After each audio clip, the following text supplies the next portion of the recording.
Okay. Okay, it's 8:30. We're going to reconvene the budget presentations. This is day 2, Thursday, July 16th, 2026. And the first one we have, I see here, Joni, are you ready to go? Okay, be great. Thank you.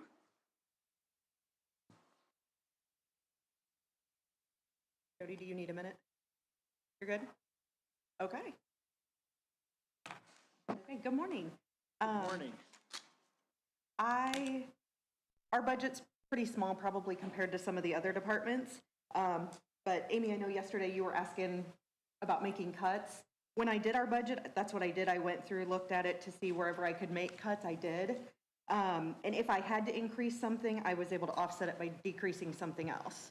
So I'm going to run through a couple of the items that had changes. They may be in a different order than what you have because my list didn't print an account number order.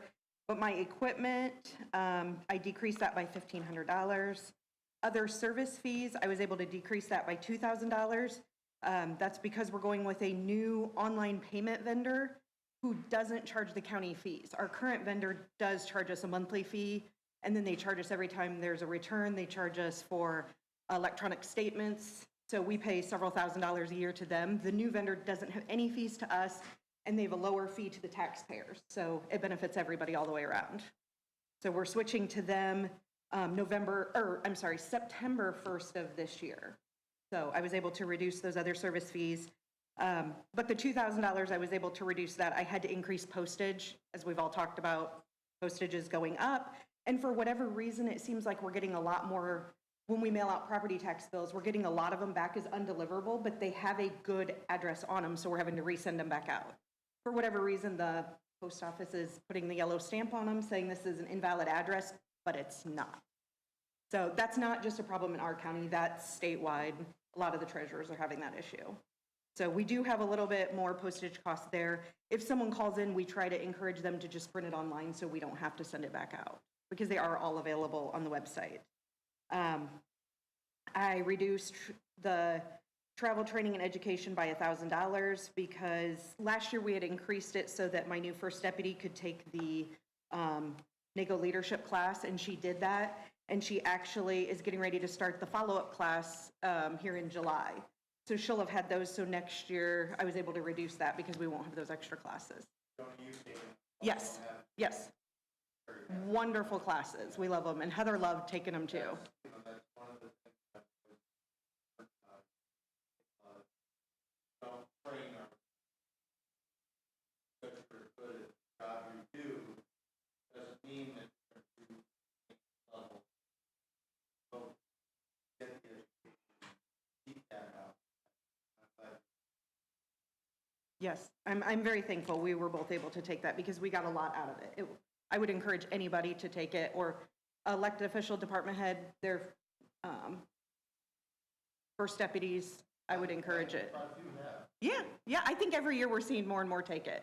It is a big time commitment because the first class I think is 10 weeks, and then the next one that Heather's taking is 8 weeks. So I was able to reduce web development by $13,000. I actually just took that out of my budget. That is our Loud Tax info, but I talked to Carolyn and she said that's in IT's budget, so I was able to take it out of ours. I did put an increase in there for a replacement employee. I have one staff person next year in July that is retiring and moving out of state, so I will need to replace her. I'd like to see about bringing somebody in before spring collection so that they can get started training before then. Other than that, that's everything, line items there. On my Form 144, I know it's up to council about wages, but I did put in a request for a 3% increase for my staff for cost of living and provide a competitive wage because I could not do what I do without my staff. A couple things we're working on just to keep you in the loop. I told you about the new credit card vendor or online payment vendor. We're also overhauling our whole bankruptcy process because there's a lot more we can do with that than what we do. So we're working on that. We've been negotiating with our local banking partners to increase the interest rate we're receiving on our bank accounts, and that has gone great. So far, we were able to get 6 bank accounts increased anywhere from 0.5% to We have 2 of them that increased 3% interest rate. So, That's big. yeah, so we're working on that. And then I believe we're on target to earn around $2.5 million in interest between CDs and bank accounts. So that's kind of where we stand on everything. Does anybody have any questions for me? Very nice job, thank you. You're welcome. Yeah, I just want to go on record, and I should have said this yesterday, our office holders, we flat. And they've done an outstanding job of doing that, even making reductions there. So everything you've done is greatly appreciated, and to all the office holders, terrific job so far we've done, so, or you've done. So thank you very much. Thank you. Yep.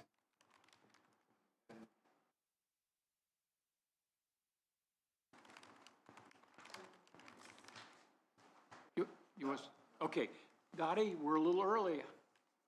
Well, roll right along. Thank you. Yeah, oh, you bet, yeah. Well, if you thought that Joni's budget is small, HR's budget is even smaller.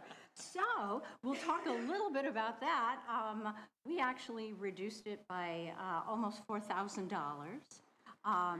We don't see council asking us for a large wage or hour or job classification project next year, so we reduced that line item. Next year, we will have a few more employees who will meet that milestone years of service, so we had to increase the awards budget. That would be 22,11,5, the years of service awards. So we added an extra $100 there. The criminal background checks, we haven't been told that we're going to get a price increase. We kept it the same. We took a look at what we've paid out so far this year. It all depends on the departments who do not have their own means of doing criminal background checks. Those departments, such as the sheriff's office, central communications, community corrections, things like that. So for the other departments, we do their criminal background checks.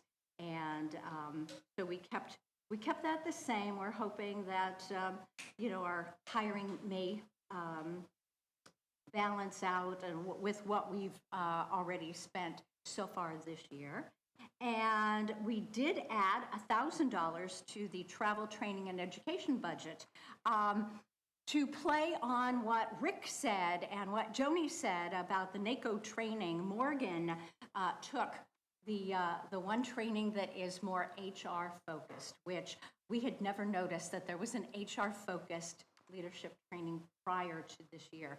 So as soon as I had got the notice, Morgan said yes. We'd already talked about her taking one of these classes, but it was one of those, hey, could you start, in 2 weeks? And she looked at her schedule, and sure enough, she made time. They are time consuming, 10 weeks of, at least 2 hours every week, and then there's homework and things like that. And if you do a presentation, there's more planning time for that. Very happy that Morgan did it. She was thrilled with it. Rick, the only thing worse than training your employees and having them leave is not training them and having them stay. Right? So that just underscores that the cost of not training can be far greater than the cost of training. And, as untrained employees often remain the unengaged and underperforming, and, we end up with managers, not leaders. And so I have been a firm believer in leadership training, and when Rick talked to me early on in my tenure here about that, we pushed and pushed, and how do you eat an elephant one bite at a time? I'm now in my 11th year here, and we have so many people taking these NACO trainings. They're reading leadership books. They are working on themselves, and I'm thrilled that has happened. And NACO is not the only training available. Right. AIC, right.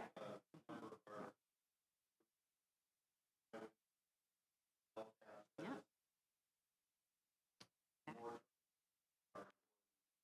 I know, yeah. It's Now, I do have great. another question. Oh, This sure. doesn't directly affect your budget. Ah, This is okay. the tuition, Oh, okay. but we're on, again, we're on path to, the health insurance. How's that process going? Possibly looking at, That's a good question, kind of a crapshoot. I will say that our claims are looking not bad.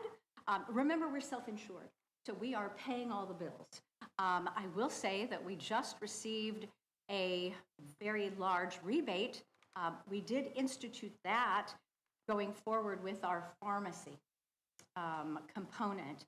And let's see, Jody, Susan, was that 140-something thousand that we got for the first quarter of 2026? So that goes back into our health insurance budget to help, keep giving us that cushion so that when we eventually have a really bad year, we may not have to really stick it to the employees and cause their rates to go up. So right now, we're still pretty early in the, in the process. We will take a look back. Now that we have been self-insured and with Physicians Health Plan, we're going into our second year with them, we will have a lot more data. And when you have more data, that helps them, that helps our broker then take a look. Do we need to go out to market again, or can we negotiate things with PHP and either keep the costs the same or try to reduce some things? But that was one of the things that we did last year with the pharmacy and getting the pharmacy rebate. So we're seeing, previously that went to the insurance company. right, exactly, yes. When you are fully insured with your health plan, any of these things goes back to the insurance company. You don't see it as the employer. And so we are now seeing that, which is just really gratifying. Well, and the other advantage, because, the last time we were self-insured, we went into the hole quite a bit. But the issue was that we had a broker, a person that was managing that was really, in my estimation, not qualified. PHP will handle this much better and much more efficiently. And Apex, yeah. yes, exactly. Apex is our health insurance broker, and they provide us with so much information, and they are always looking to help us with keeping the costs down, providing our employees with better benefits. What can we do? We did institute last year an electronic platform, of which most of you have been a part of, where you will enroll in the health plan or waive the coverage. And I will say that we had a great response. We had some hiccups. That's to be expected when you have individuals who don't do a lot on the internet. And we had, with our platform and with our broker, we had a call center that our employees could go to and either do their total enrollment with a representative online, or if they had issues with getting everything online, that they could call the call center. And it worked really well. So, and that equates to time spent, HR, payroll, which means money.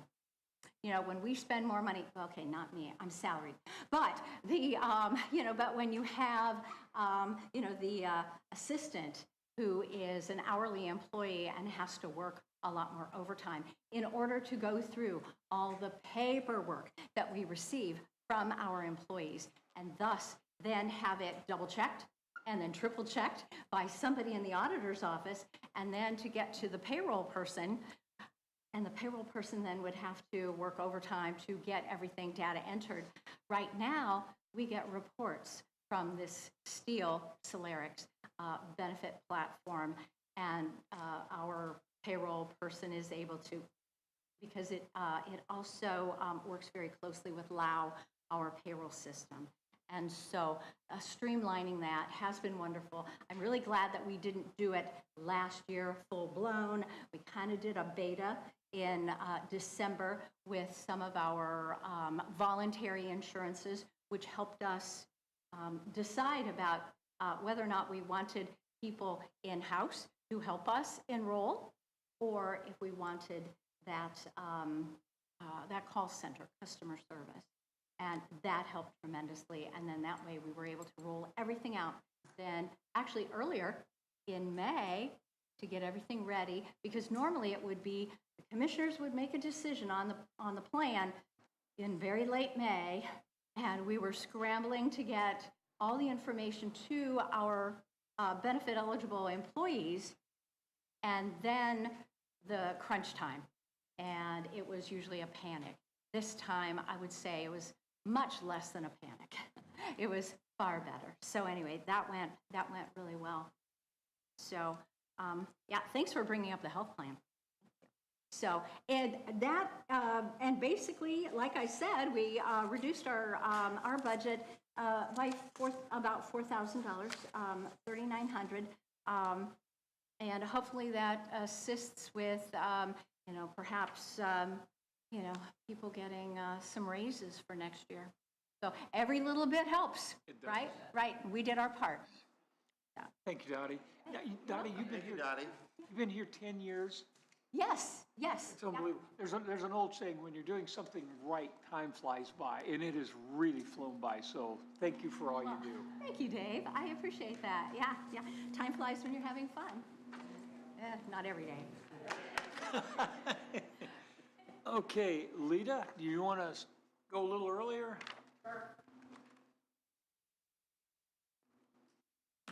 All right, well, I'm going to follow the last two, but my budget's a whole lot different than everybody else, basically. There's a lot you can't do with my budget. The redacting budget, that's my total control. I can only use it for so many things.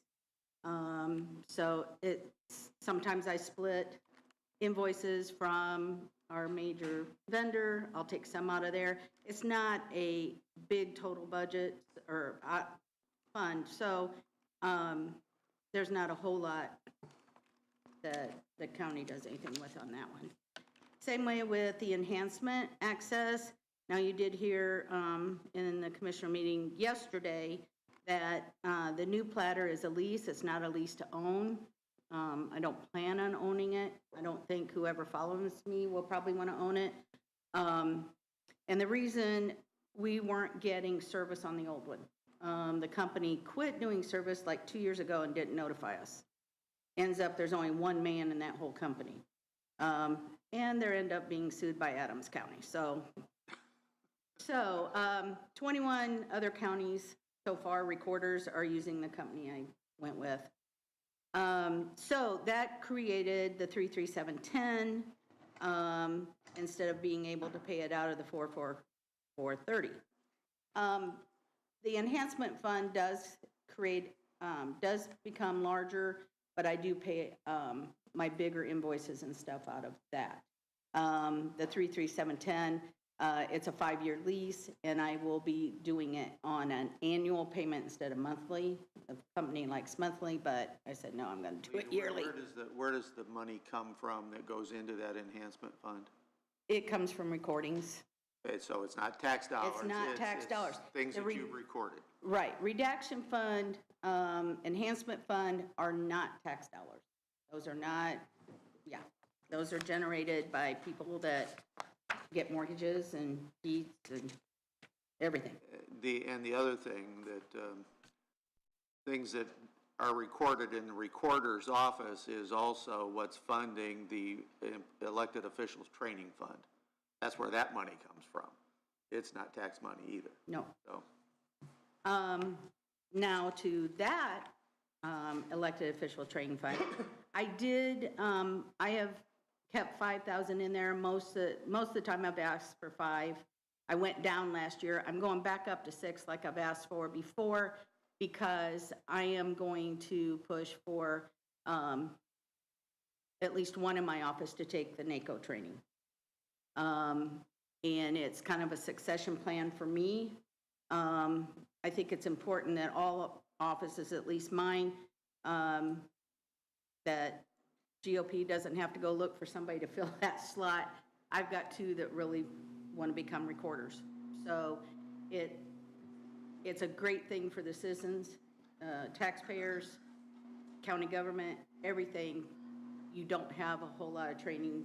They're already being trained as employees. And I would just say that if we don't have the money in that fund right now to up it to the 6 that she's requesting, We don't. that we do have. We don't. That's what I was just So gonna say. let's consider putting the difference in her regular budget. I think that's, because it's something that I think is absolutely should happen. She's gonna need that money.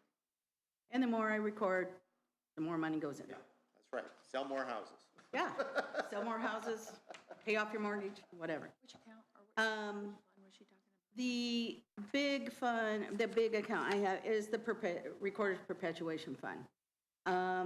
Again, this is not tax money. This is money that comes in from people that record, anything that gets recorded, recorder fees. I am not appropriating anything out of that this year. I don't expect anything huge out of it. I don't expect to appropriate anything because I'm not going to, at least I don't foresee having to cross-train a new person coming in. Everybody's younger than me, so I don't have any retirees coming up. And I will say, as far as the staff, I can't talk big enough about my staff. They're all willing to pitch in. They're all willing to pitch in on projects I accept that do not have anything to do with the recorder. Sunny Meadows was a big thing. My office looked like Home Goods for several months. Old records out of the Sunny Meadows, they searched through those moldy records. So I can't say enough about my staff, and any kind of raise that they can get is well worth money spent. It costs more to hire somebody, train somebody, than it does to retain them. And, I don't want to see any of my employees have to work a second job to live, because then that takes away from their efficiency in the office. As How far long as have your employees been with you, Lita? Tina was here before I came. Bridget would have come in, well, my first year everybody was retiring out of my office my first year. I lost almost everybody but Tina. So Bridget's is going on probably 5 years. And then Molly and Sarah were just hired in a year ago, February. So I was excited to get all of them. I have 2 part-time that shift back and forth. I need those. If I go to conference, Tina and I are at conference, I need 3 people in there. I don't like anyone being there alone at lunchtime. It's not a good thing. Your office open at lunchtime? Yes, it is right now. Okay, well, Yeah. something I've noticed Yeah. lately, I wasn't Yeah. aware of. Yes. So, Ours is. Yes, I think most all of them are. I don't want to close it. There's a lot of people. We do still have some attorneys in town that will not e-record. They want to walk it in. Used to be one of those assistants that wanted to walk it in because I wanted to stay connected with everyone in the courthouse. Newer ones, not so much. We still get plenty of walk-ins. We still get mailings. Eventually, someday that'll go away. Plats and surveys have to be walk-in. I won't accept them otherwise. But I will say, going to recorders conferences, there's a lot of offices that cannot work with their counselor or commissioner. A lot of them in the state. They can't seem to communicate and work with their council and commissioners. I will say DeKalb County is lucky in that department. But again, on the perpetuation fund, that's totally recorders by statute. So that is also paying for the books that are getting redone. I hope to have at least all the deeds and all the miscellaneous done before I leave office. Then it's going to be up to the next recorder if she wants to continue. It's important. You have to keep them by statute. They're original documents. You don't have a choice. Now we don't get original documents. They get handed back. They get all put in the system. But those we do. We do keep original plats. Books you got left to go? A lot.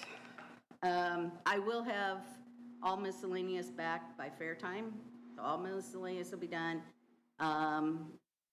Deeds are almost done except deed index. Those will be the last ones. So then there's others. There's partnerships, there's farms, there's all kinds of little ones that can be done, but those to me are the biggest ones. So that's coming. As far as wages goes, yeah, I put in, I feel it's important to let you, the reason I put it in, I feel it's important you know why we put it in. It's because our people are worth it. Trying to find people, I know Sheila's had problems, Dana, some of ours, it's hard to find people that want to work. I remember being younger and wanting to get in county government, work for the county, and you couldn't get in unless someone retired or you knew somebody. Now it's the opposite. Nobody wants to come work for the county. If you can get them, it's worth keeping them because you spend a lot of time training. You know, Bridget's still learning. Molly and Sarah have been here for over a year. Molly worked in this business and still is learning. You don't get the same thing every day. So it's important, very important. And, you know, I know we're losing Susan. I worked with Susan even when I worked with Jim. It's not an easy job. As far as the rest of, we're all connected. All these offices in the courthouse are connected in one form or another. Documents that come into my office come in first, but they hit 3 others before they come back to me for final. They're all important. We're all important. And wages, it's what keeps us here. Now, elected officials, maybe not. We do it because we feel it's something we want to give back. I loved working in the law office. I knew that time wouldn't last forever because he was a whole lot older than me. And so I don't regret becoming the recorder. I've loved every bit of it. I've only got a little over 2 years to go. The best I can do is make sure the next one comes up and enjoys it as much as I have. I sit up here. I've sat up here for now 6 budget presentations. I do it because I think it's important.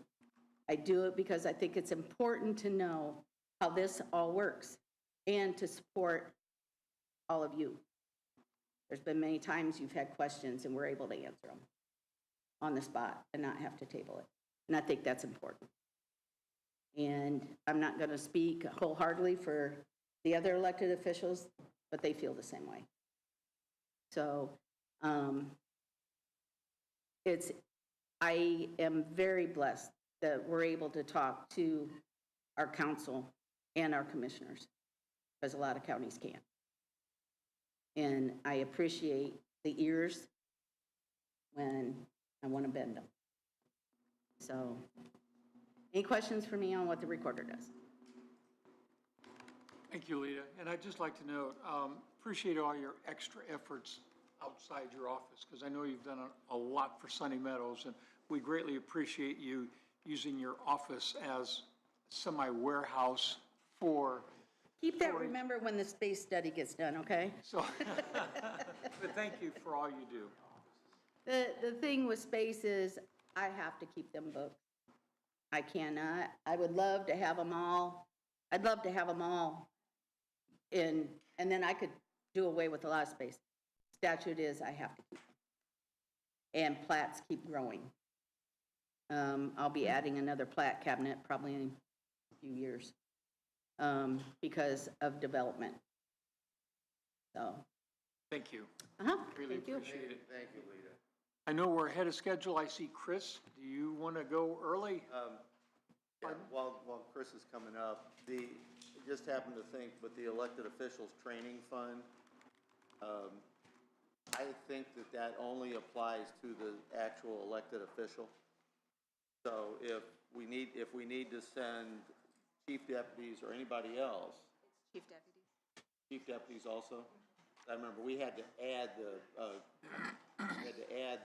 council through state ordinance. Yeah, So but it's the elected the official. elected official and chief deputy. Okay. Real quick, Chris, Jody, if you have anybody else that would like to move up, I've possibly. already been working on it. Good, thank you. Okay, Chris, welcome. Hi there, how are you guys? Good, thank you. Good.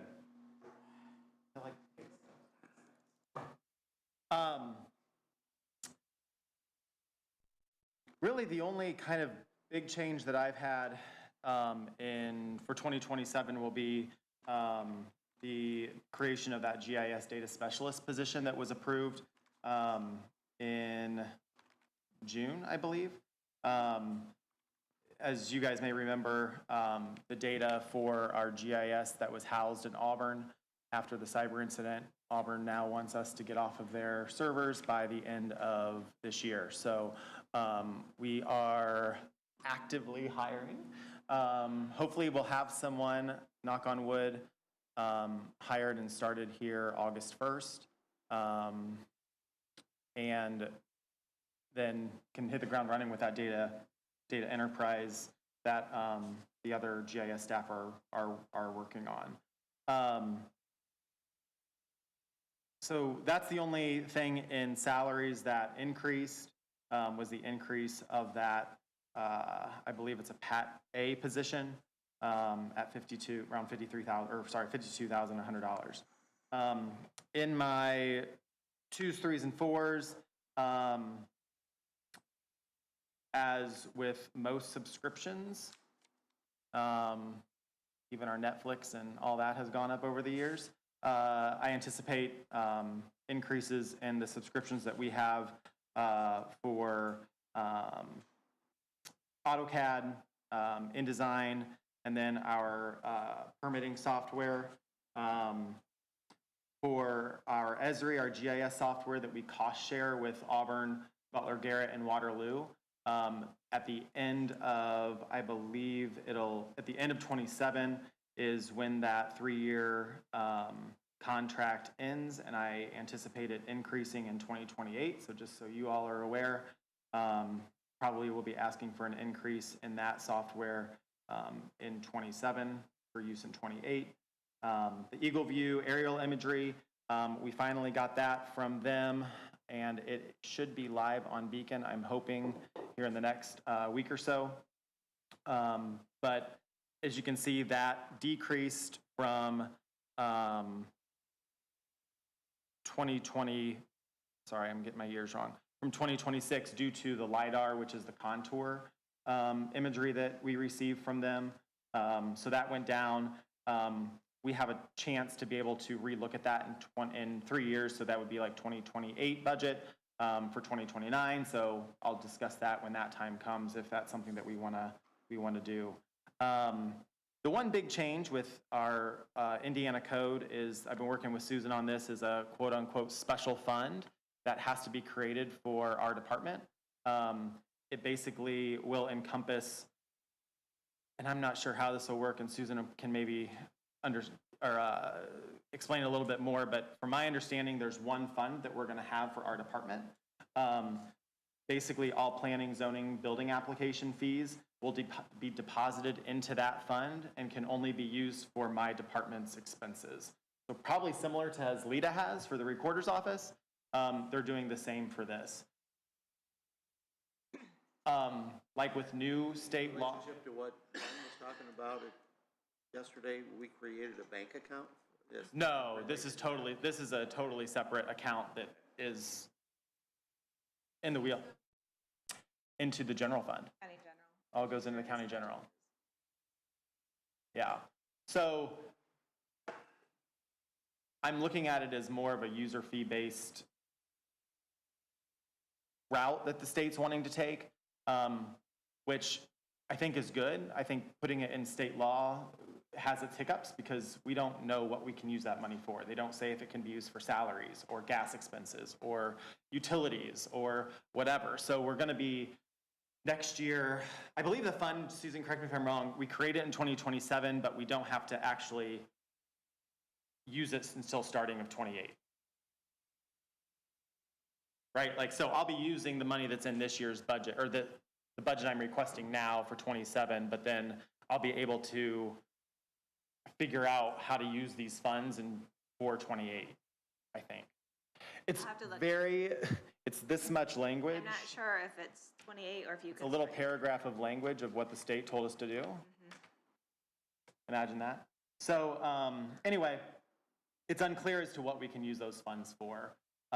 Last year, though, we did bring in about over $100,000.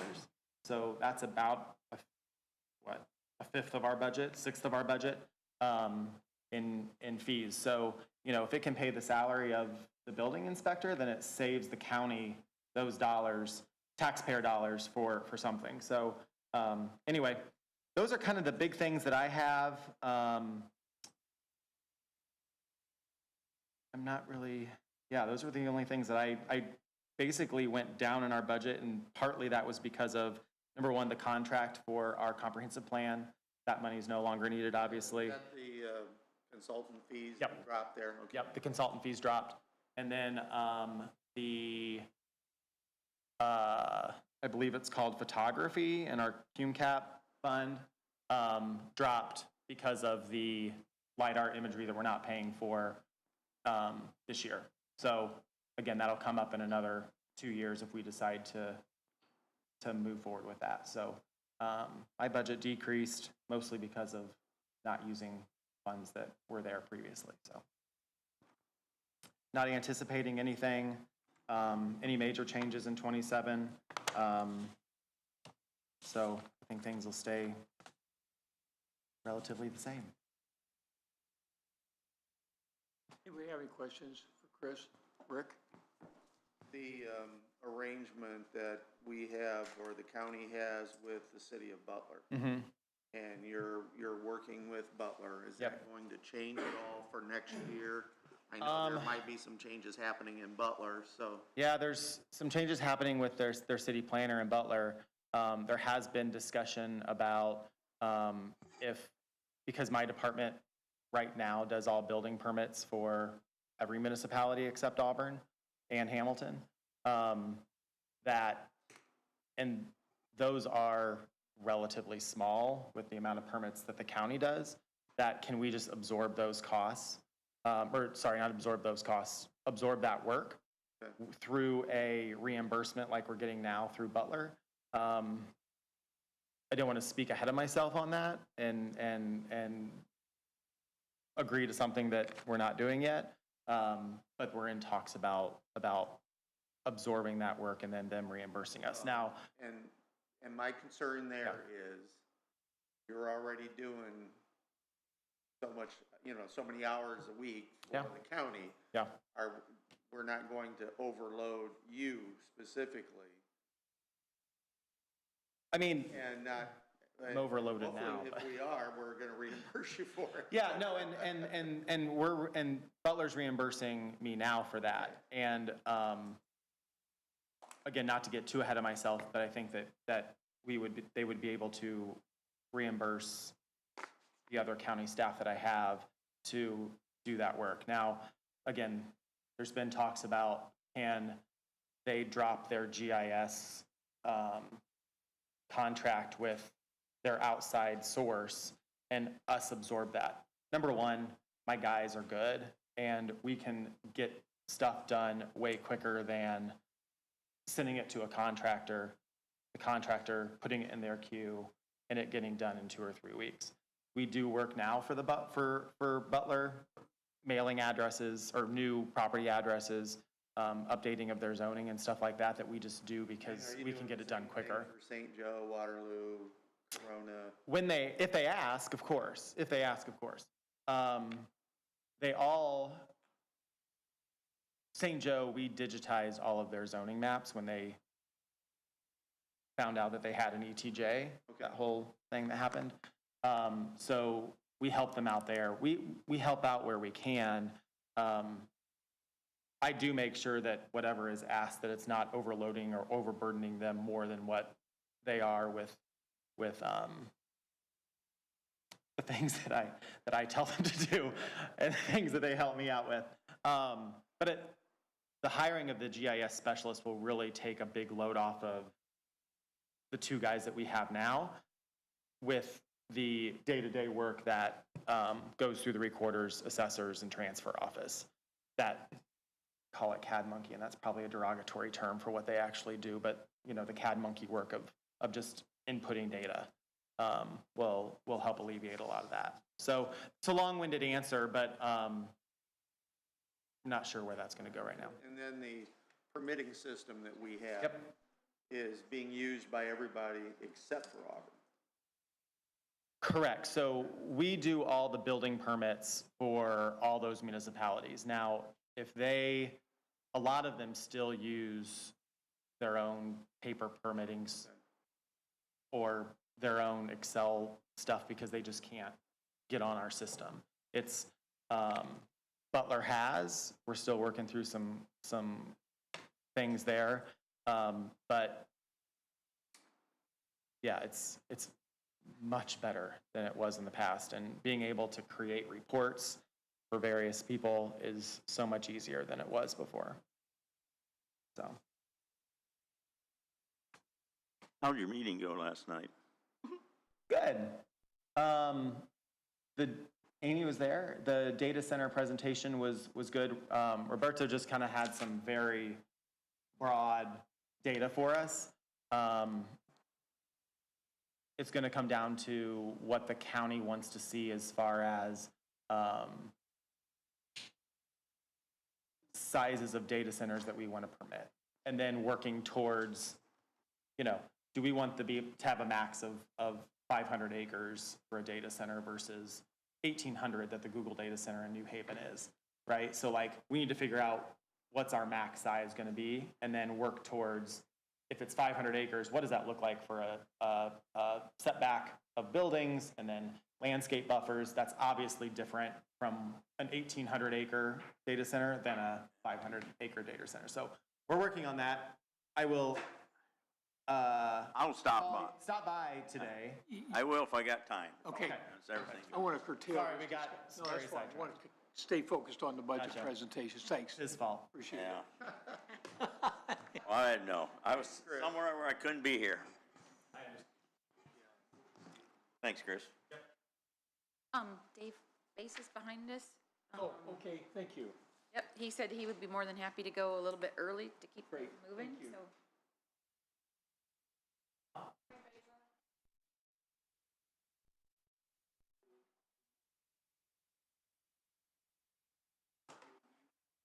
Much weight on it, so I'm doing this from home. Can you guys hear me? Yes. Can you hear us? Yes, I can. All right, so for my budget, much haven't really changed since last year. A few changes, I'll just go through the changes from our budget from last year. So we have our budget for software maintenance went up from last year. So last year it was about $390,000. And this year we have it projected at $425,000, and that is to allow for the increase in vendor cost, and also changes that are going to be made by the state, which we're not sure of right now. So some of those changes include CrowdStrike. So we use CrowdStrike right now for security for our desktops and servers. The state is paying for that, but, that contract ends in March of next year, and they're not sure if they're gonna be renewing that or not. So I have allocated some of, the budget for that in this account. And the state also pays for Udemy, so Udemy, we use that in our department for different IT training. So if that was to go away, that's something that could be taken out from this account as well, as far as, and also number four. So number four, we use with the county to, train our employees on, cybersecurity, incidents. So we send out, for example, emails that a potential scammer could use to get information.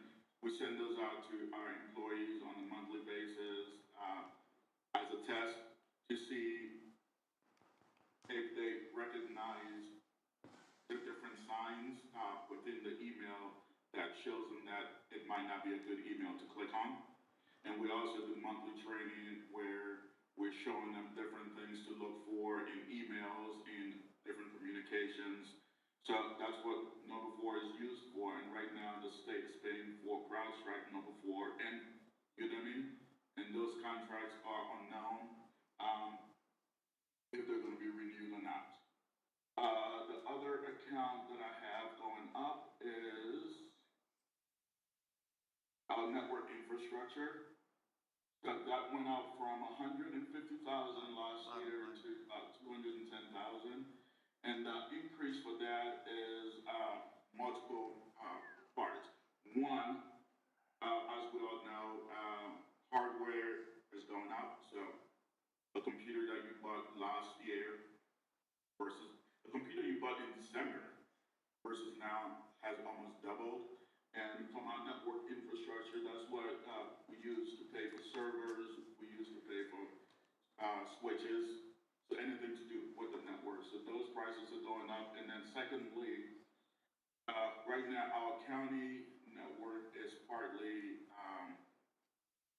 meshed with, the city of Auburn, and we're going through a separation right now. So we're gonna have, once the project is done, we will have our network solely, just for us and managed by us.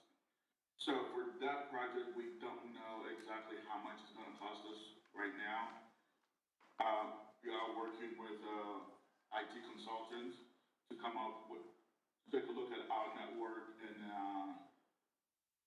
help us form our network moving forward. So, not just a change, but with the change that's coming, what else we need to make our network more efficient. So we are working with a consultant for that to get some pricings. But for now, we included part of that in this network infrastructure account to account for that change that's coming down the road.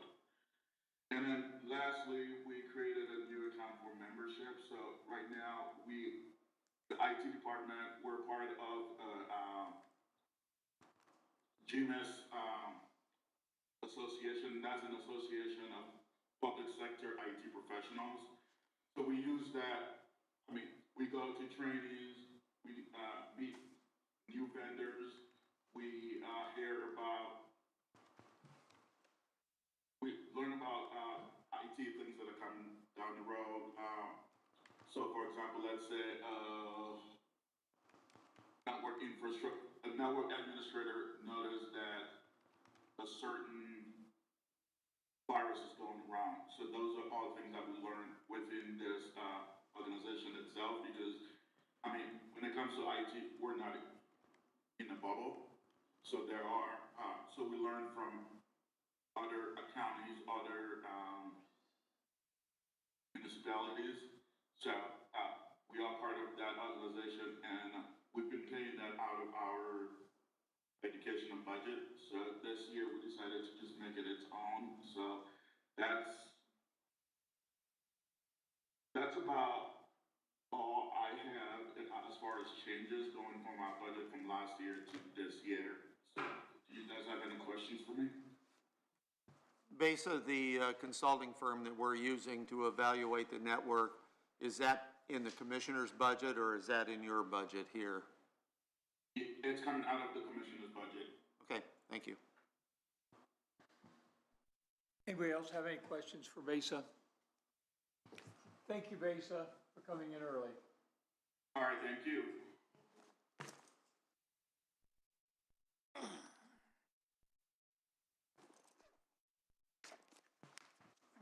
Jason Meek is gonna be coming anytime. I also Okay. asked Nellie, I haven't heard back. You have a little Yeah, bit of time. Good, thank you. Okay.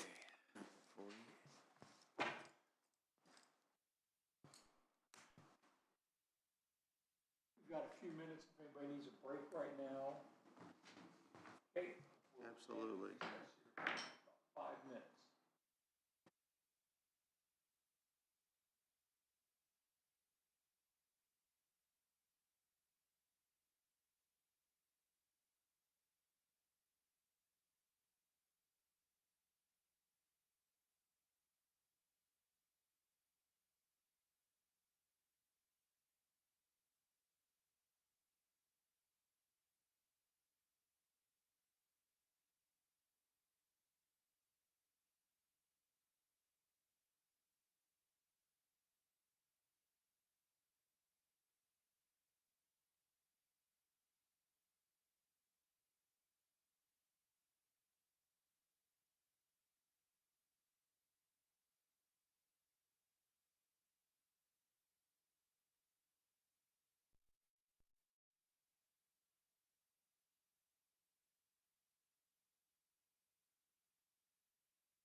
Whenever you're ready, I can, you ready now?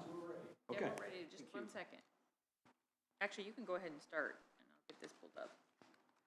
Okay. So for emergency management, for the general fund, the only increase we had was ask for you the river gauge maintenance. $167 that went up for our cost share that we do with the city of Auburn, Maumee River Basin, and DeKalb County. We do a three-way cost share for the river gauge.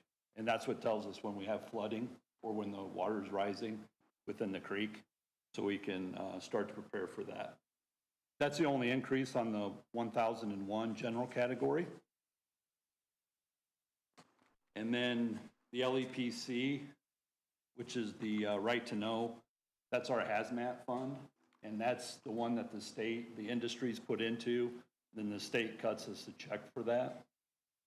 So I always refer to it every year as our checking account for our county hazmat teams, to train them, to give them equipment, things like that. So that money is just goes from year to year, and then the state gives us a stipend for the amount of money that we get from the industry. And then that just keeps adding. And then if we spend money, it gets subtracted, and every year we get one stipend, and then that gets added to that. And every year when we redo the budget, we always kind of reset the numbers for that. And then any extra surplus we put into that equipment fund, so we can continue to supply the hazmat team with suits or monitoring equipment or whatever they need to be able to operate. The emergency disaster fund is the same thing. It's just it's the 1,028. We did not change that. That's more of a fund that we have. So if we did have a county emergency, we could throw money into that to operate to help us get through that disaster. Then the last three are grants, and those just are grants that we've had through the years that we just hang on to that money for just in case stuff. So those monies don't grow. If we spend from it, it just keeps depreciating until it's eventually gone. So that's the 8123 Homeland Security Grant, the Homeland Security Grant 2, and then the Hospital Coalition Grant. Jason, yesterday when Cheryl was here for the health department, her contractor for emergency preparedness has apparently left, and I know they're talking with you and Mike about providing those functions. And Yes, so we've had conversations with Alyssa and Cheryl. I think we're meeting either next week or the week after to brainstorm what it could look like, because it's an emergency preparedness coordinator for the health department. Well, that's what we do on the emergency management side. So there's some redundancy within both of those positions. So I think there's a way that we can blend it, and Cheryl does too.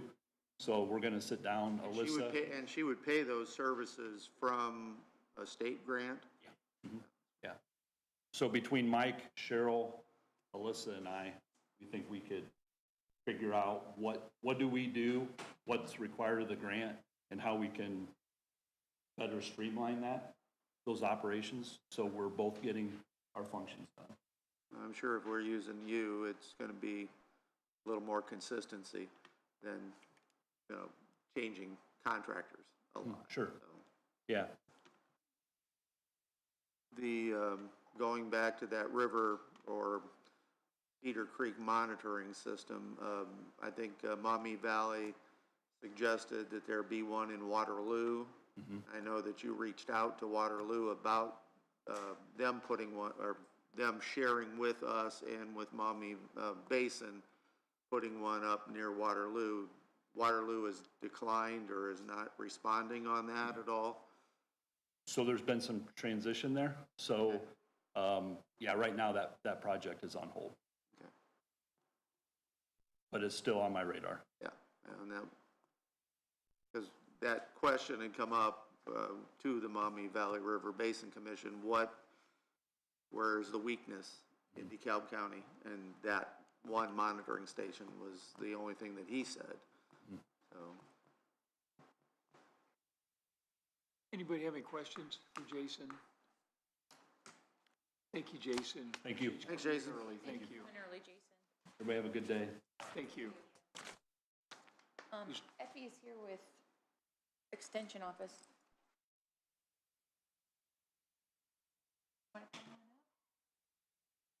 With extension? Oh, your soil and water, I'm sorry. Hey, we're ready. Thank you. Nellie Buckley's not here. She's at home with her new baby. Fortunately, for her, she's at home with her new baby. That's right. So, she had her baby on July 7th of just last week. So, yeah, so it was early, and so she was very happy. And I brought the usual from We look many forward- years ago. Our She's gonna sweeten the pot. I didn't forget, so you just pass it around, take as many as you want. We'll take it. Yeah, those are wonderful. Thank you again. And then we also have with us Tim Hine. He's one of our newer board members. He was elected last year, and he's here for moral support. Right? Okay, Are we that bad? So Nellie has this huge, long letter, commentary that she had for me. I'm just going to kind of skim over it, so I won't try not to read it word for word.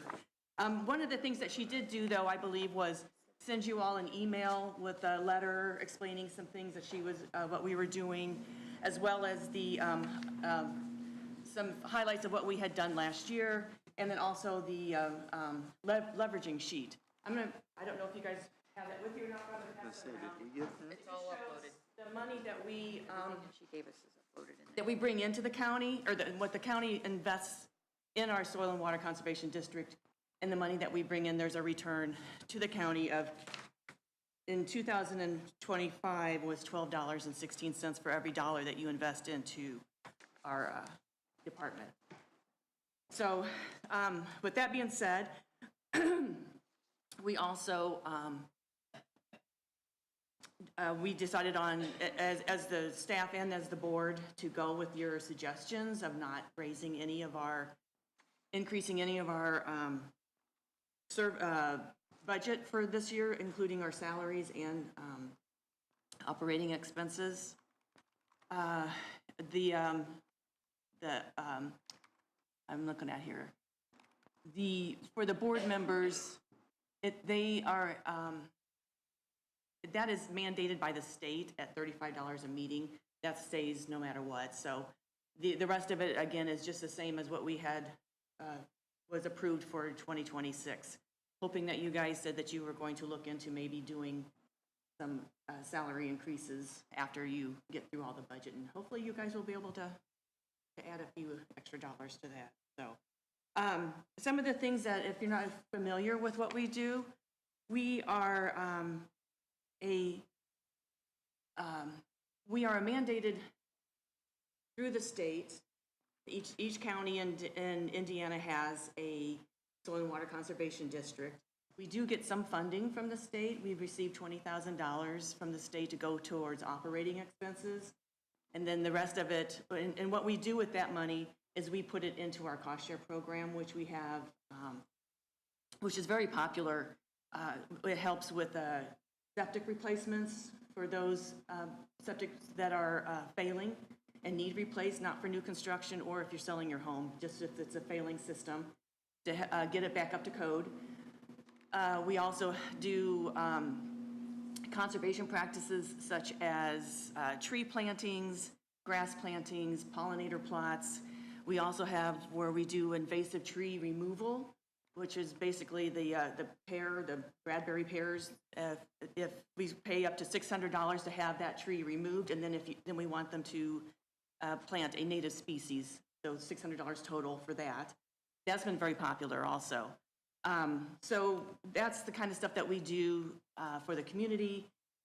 We also have things such as, we have a rain barrel workshop, which is very popular. We do it twice a year. We work with the city of Auburn. We had a composting workshop recently that was very popular. We did a pollinator plot out at Coleman Landing, which part of that is owned by the county. Well, I think it's all owned by the county. We have a pollinator plot out there, so we had a field day out there. We had lots of people show up for that. And we had a controlled burn out there. So we've done a lot of different things outside of the office, which is kind of nice. with field days and such. We have the county farm, the demo plots that are out there. We're going to have a field day coming September 14th. Hopefully you guys will all be able to attend. And so those are the things that we do for the community. We also, I don't know if Commissioner Dooley's here. No, he had come to one of our board meetings and told us about the Hamilton well sampling. So that's one thing that is new on our budget. I guess the DNR, from what I understand, the DNR used to do the sampling for the Hamilton well. And why, I don't know, but anyway, they were doing the sampling. They lost their funding, and so they asked the county to take over the funding. So Commissioner Dooley came to our board meeting, asked us if we would be willing to put that into our budget and do the pay for it out of our, like, as a pass-through. And it's monitoring what? It's monitoring the Hamilton well, the Hamilton water supply over there in the city of Hamilton. So, and Nellie had said that that was going to be the one thing that we did that was not on our, let me see what she had on here. That's not on our, it was new to our budget, I should say.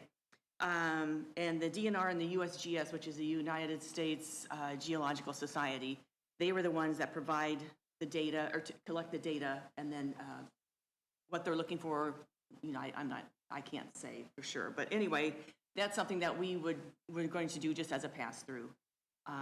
The DNR would continue to do the sampling. It's just that we would make the payments for that being done. Is that well in DeKalb County or Steuben County or? I believe it's in DeKalb. Okay. Okay. Yeah. And the reason they are that, the reason they are is because of the cutbacks by the governor on that program, NAG programs on that side and stuff, so. Right. That's why we were asked to do that. And that's probably, I think I remember right, that's why that 2560 and other service fees up there. If I And remember why 2560 is the Hamilton well. yeah, that's because she explained that to me. Yeah. And everything, but that's why they lost their fundings because of the governor. Right. So they asked us if we would be willing to do the pass-through, and our board decided that that would be fine, that we could do that. We would be willing to take that on, and it's just that hopefully you guys will let us add it to our budget. So anyway, that's in a nutshell. If you have any questions, either myself or Tim would be, I'm sure, happy to answer anything. Any other questions? Thank you. Okay, Really you're welcome. appreciate it. Thank you. You don't need to take that. Yes, thank you so much.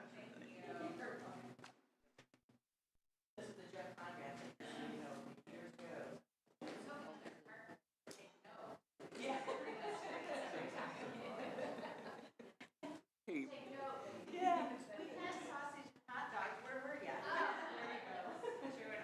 Brian, are you ready? I'm ready if you are, sir. Yes, sir. Thank you. We are ready. Good morning, everyone. Good morning. Good morning, Brian.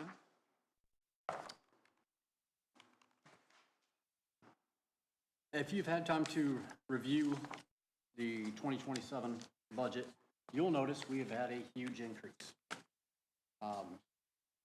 The majority of that is the new Spillman servers that we signed a contract in 2024 for. We knew this was coming. Current servers are going to be outdated by the beginning of next year. And that was about $147,000 extra. The entire county benefits from that. I should say all the agencies in the county What line benefit item are from you that. looking at, Brian? What's that? What account are you looking at, did you say? It should be under CAD RMS. Okay, gotcha, thanks. We're going from 137 to 347,000. Maintenance fee, right? What's that? That's maintenance fees? For this year, 137,840 was our maintenance. And that we have no negotiating power with Motorola Solutions. That goes up 4% every year. And the additional costs on top of that are the new servers. And we are going to a fully managed system where Motorola out of Schaumburg, Illinois, They will monitor our system to watch for any problems, continue to do all the upgrades and updates. We felt, when Jack Smith and I talked about this in '24, that this was the best way to go, because we knew at that point, the city and the county were going to be separating their networks. This way, the IT department can now take one of their current employees that has network background and transition them to those duties. Tiffany and I can still handle a lot of the day-to-day stuff, but Motorola, they'll know if there's gonna be a hiccup in the system before we ever see anything. We should virtually, say 99% of the time, have zero downtime. Right now, if there's a system upgrade that needs to be done, or maintenance needs to be done, we have to kick the dispatchers and every law enforcement agency out for anywhere between 30 minutes and 3 hours. We use our backup CAD system that was designed by IT for us at zero cost to operate, and then we transfer that information into the system once it's back up.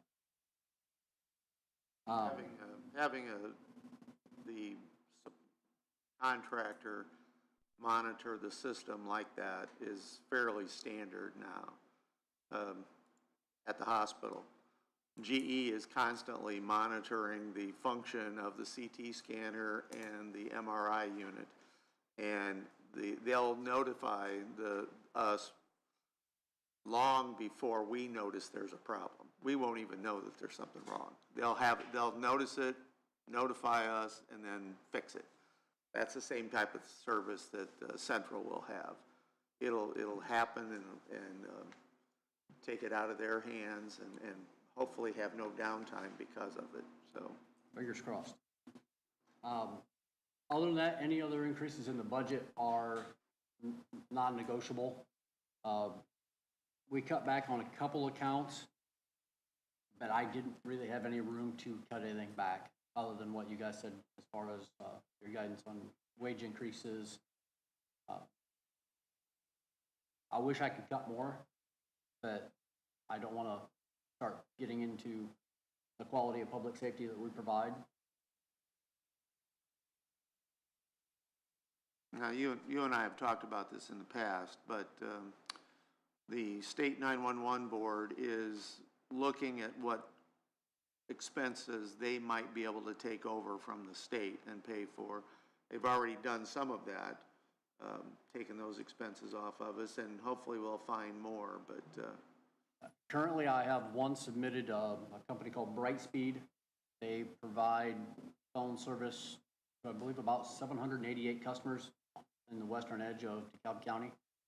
It's $344 a month.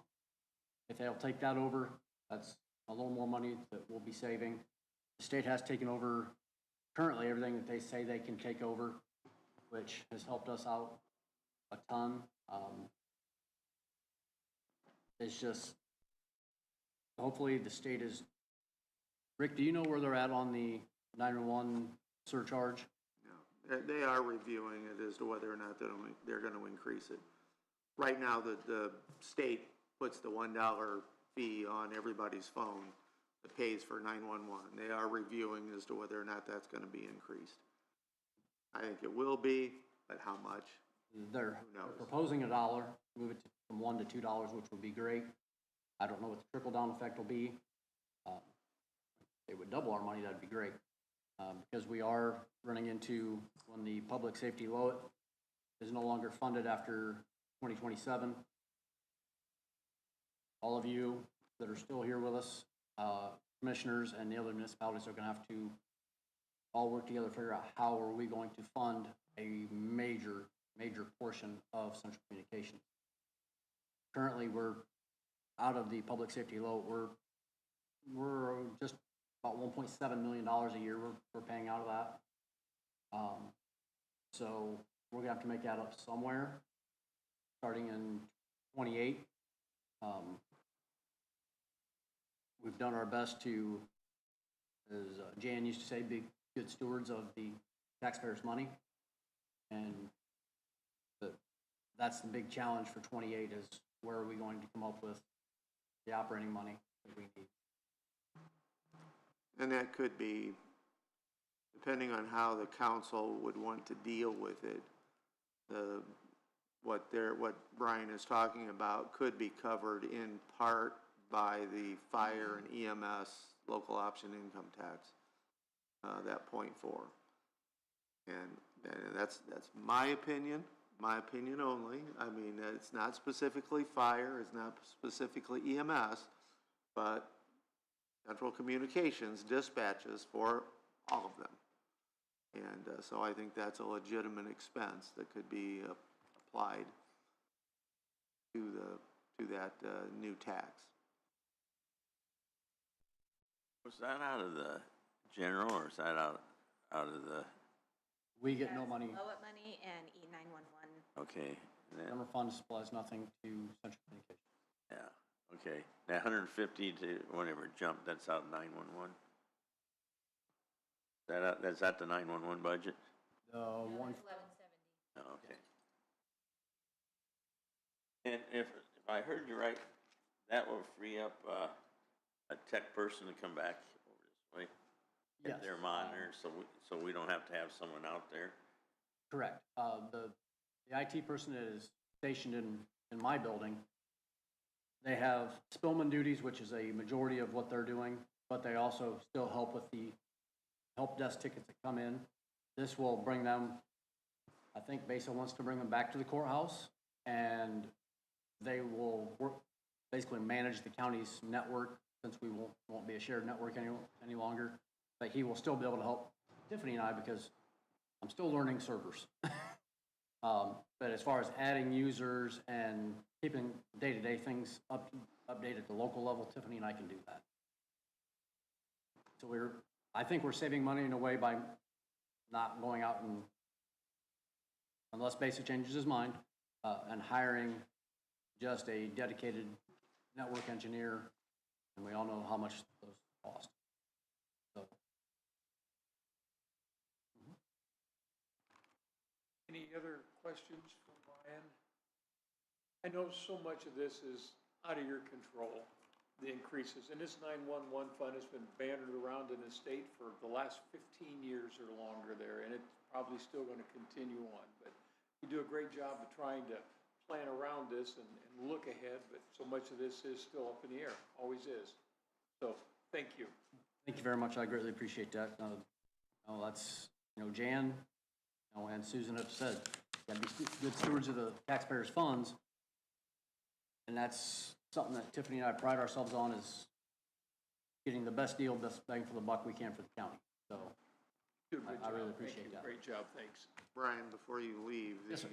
yesterday we talked a little bit about the equipment in your building and the need to get the HVAC redone and the battery backup. But as far as the cube cap is concerned, we also have a number of dead spots in the county, and we've talked about the need for some new towers. That could be a major expense to us in the future, depending on who we get as a partner in any of that. But where is that lying right now? Currently, the county building 3 independent towers. That project is on an indefinite standstill. It's $8.5 million. The city of Butler is about to go under contract with Verizon for a cell phone tower located at their Butler Fire Station. The Verizon representative says, sure, we'll give you space. They said give, they didn't say charge. Space at least 180 feet, which is a good area for us. After talking with the architect, no contract has been signed, no tower specs have been done. So that project, even to be able to do that, is probably a year plus out. I did find out that Huntington County has it in their building and planning ordinance, that, I'm still waiting on a copy of it. Anybody that builds a tower within the county must provide at reasonable cost space for emergency services radio system. I don't know how many towers anybody's planning on putting up. I think that is an excellent solution. then we're not on the hook for tower maintenance and things like that. But there are so many unknowns with it. There is a program through Marlon Stutzman's office. Everybody at his level gets to submit almost, I don't want to call it a pet project, or a project they believe warrants funding at the federal level. Commissioner Dooley and I are working on getting more stuff for the 2027 submission to see if we can get any type of funding for that. I know we have a lot of big expenses coming up, jail. I don't know if we can even do it. I would love to see it all wrapped into one. Tower project, jail, more office space. Let's do it as one huge project for the county. That's for you guys to decide, and the commissioners, and what is allowable with the financing option. Brian, where are those dead spots in the county? St. Joe, Spencerville area. They've always been a weak area. Northeast of Butler, once you get north of County 24. And then once we get over to the west side, northwest has a little bit of issue, not as much as southwest of Garrett. Anywhere in that area, depends if you're standing here or here, if your pager goes. So we did purchase dual band pagers, which are VHF and 800 megahertz pagers for all the fire departments. That has helped, but it doesn't help your handheld radio. The radios affiliate to the tower with the best signal. So whatever tower you're closest to. Now, Garrett, Corona, their nearest tower is either north of Ashley or there's a small, Miriam is where the one is in Noble County. And that's some distance off the county line. I would love to get better signal for them. It just provides better responder coverage and helps speed up the response so there's no having to repeat things 2 and 3 times. So when you say a dead spot, there's absolutely no communication that happens in those areas? there are a few spots that, depending where you stand, you will not get a signal on your 800 megahertz radio. And the fire departments, the majority of them have done away with their VHF radios. So it's literally a matter of feet of where you stand in some of the areas. So they're Bob's Hog Farm. not like a whole area of dead, it's like. No, hey, you don't if I- have a square mile of dead. Okay, But that's what I want to. your house is 200 feet from Chris's house. In the middle, there could be a dead space. And they're working on an emergency in that dead space. Right there. Now they've got to move themselves around. It's very similar. Just think of all the places you drive and you're on your cell phone, or you're at and you're on your cell phone and you have no reception. Same thing. Not while you're driving, though, Amy. I never talk on my phone when I'm driving, never, ever. That's not right. I am envious of Steuben County because when they did their radio project, they put 7 towers in Steuben County alone. We have 1. And that's the state IPSC tower at State Road 8, County Road 35. I believe that's Johnson's Farm. That's the only state radio tower we have. We need one. So it would be nice to get some state support in putting up a few more, but, The last study we did a few years ago, the state says these are acceptable limits down around St. Joe and Butler area. Again, it's positional, spaces. Just because you have 70% radio frequency doesn't mean that's the best. We need better. 100% would be awesome, but if we can get 85, 90%, I would be a lot happier. Can we add two existing towers, or do we need to build our own new towers? We would have to identify the towers we want to use and try to negotiate with the owners of those towers. Hey, do you have space at this height? Also, is your tower spec'd to handle the antennas? And then we they call it a habitat, the little building at the bottom. Do you have room for space there? Do you have backup power? Or do we need to put our own habitat in, our own generator? In the long run, me personally, I would rather the county own the towers and lease out space. I identified a few areas that were on municipal property. St. Joe, just northwest of the fire station off of Hart Street. City of St. Joe, or town of St. Joe owns a lot of land there. There was a couple spots in Butler, and Verona was a little more challenging. We could do a self-supporting tower on about an acre, acre and a half, and the county has a couple plots up there. We just have to see if the elevation of the ground and what the tower would be, because I'd like to stay under 200 feet, or you have to put a light on top, and that's a whole nother. So airplanes. Go ahead, Chris. Each tower's current cost about $2 million. Now, I have worked with Motorola. They will basically finance it. Hey, you guys owe us this much on when this tower is done, then you owe us this much when this tower is done. And most of the time, it's 0% financing. And if we went under contract with them now, they will hold the current price. But that's going to require everyone to be on board with where it is. Are we going to spend that much money and go from there? I love that option. I've helped broker deals with other departments that need handheld radios, car radios. Okay, I work with a Motorola rep. What kind of financing can you get them? And most of the time, it's 0% financing over a 3 to 5 year term. But it just comes down to how do we want to proceed with it. Any other questions for Brian?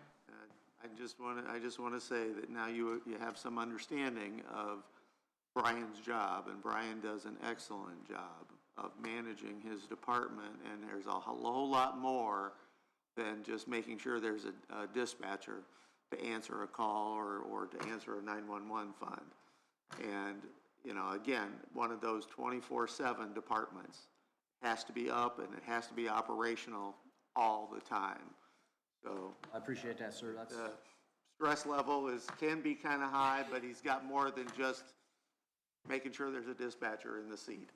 well, September 26th makes my 32nd year.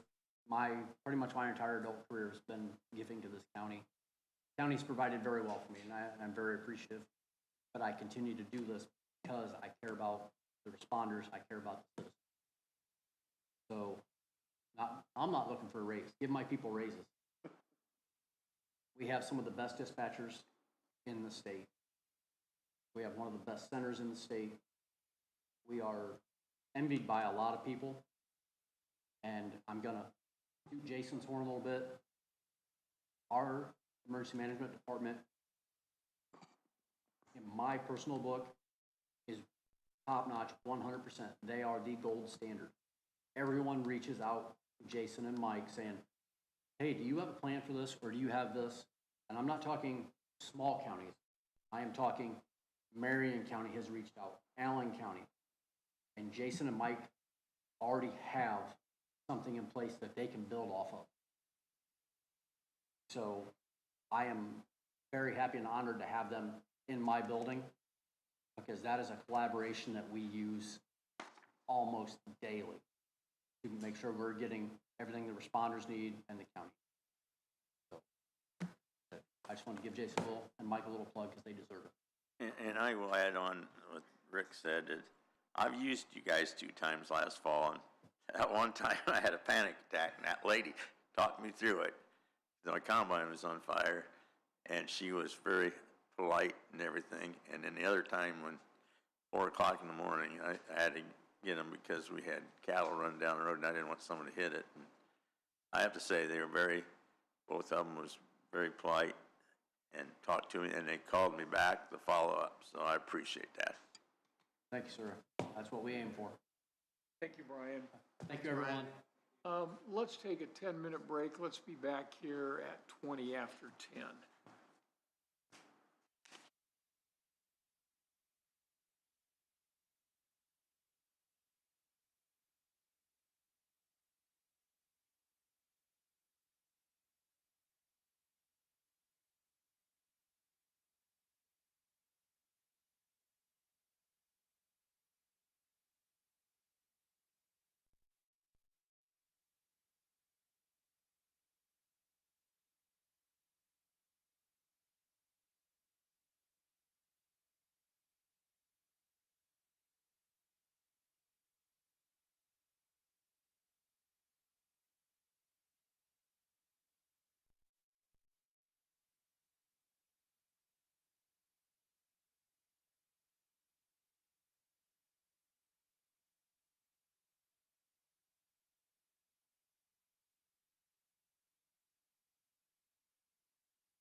right. We're on. Okay, 1, 2, 3, 4, 5. Okay, we are back in session. We will hear next from Commissioner James Miller.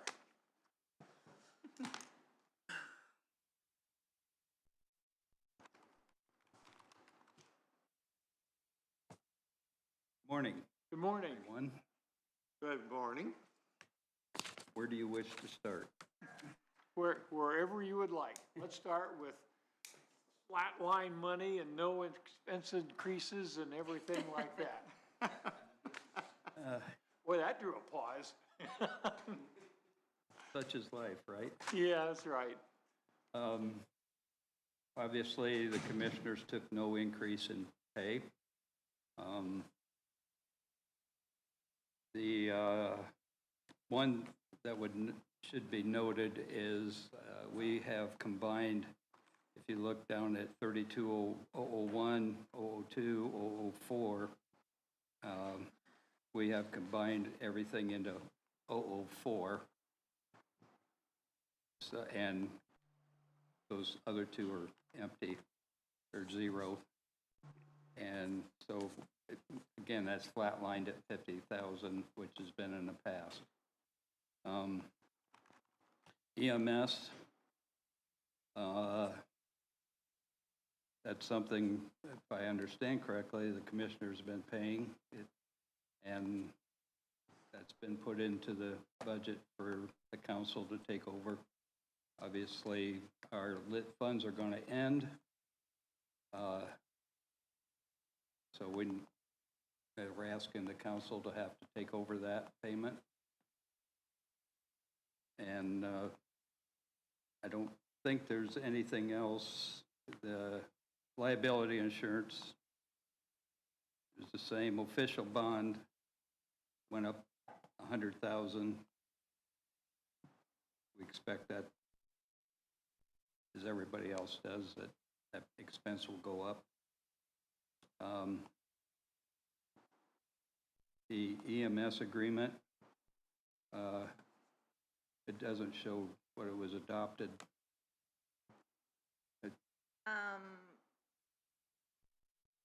So for 26, it would have still been enlighted. For 27, the next payment is 325,000. So that's the account 31052. That's per the contract that's already existing. Was there much change in that? Or was there any change? Is it the same as last year? 325? No, Went up 25,000 more. 25,000. Okay. The contract is 25,000, a 3-year contract at 25,000 additional each. 325 for the next 3 years, right? No, 25,000 more each year. Yeah. So Started, last year it was, so this year would be 300,000, next year will be Okay, I understand. 50.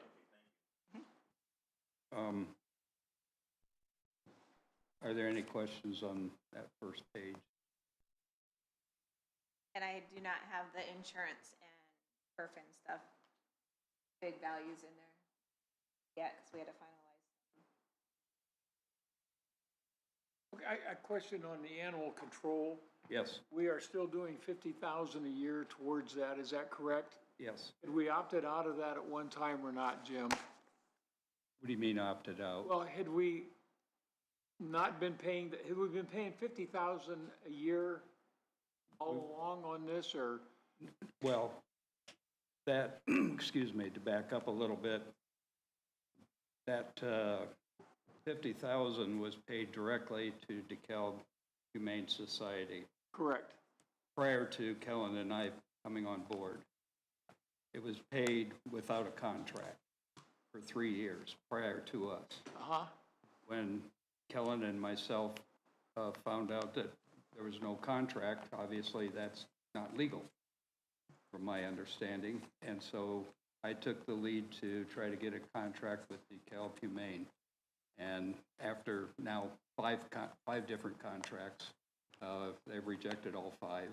And so I asked Kellen if he wanted to take over, but he and I'm speaking for him, and I don't like doing that, but the bottom line is we both are on the same page that we're not going, in fact, Dave Rodekap, the president, said, well, just continue giving us the 50,000, and at the end of the year, we'll show you what we're doing. And it doesn't work that way. We need to see numbers. We have to be able to tell the taxpayers, this is what you're getting for your money. So anyway, we did not have a contract. They did not receive any money this year whatsoever. And since we don't have a contract moving forward, they won't receive any money. The 50,000 this year has, between Shara Roba,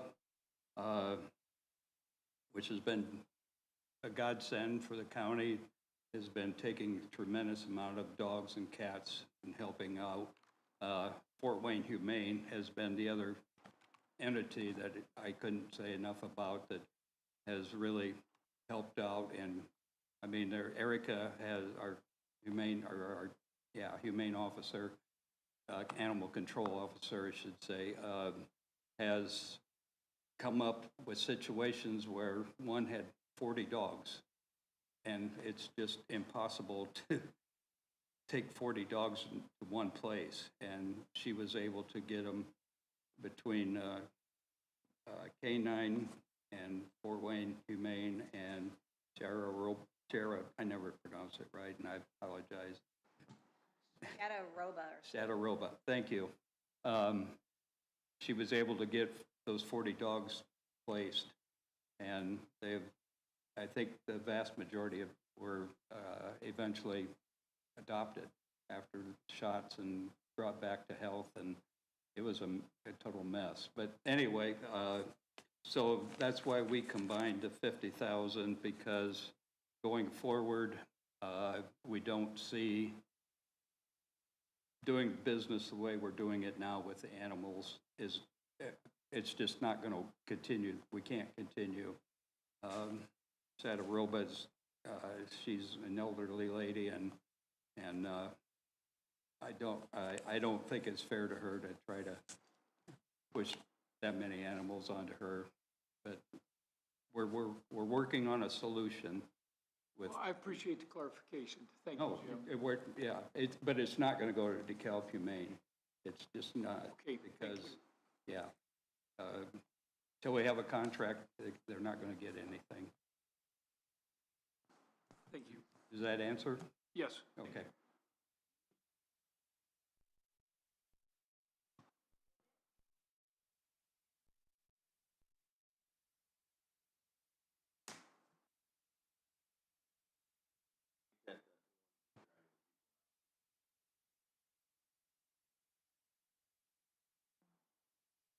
Council on Aging, Oh, okay. yeah, the 48,000.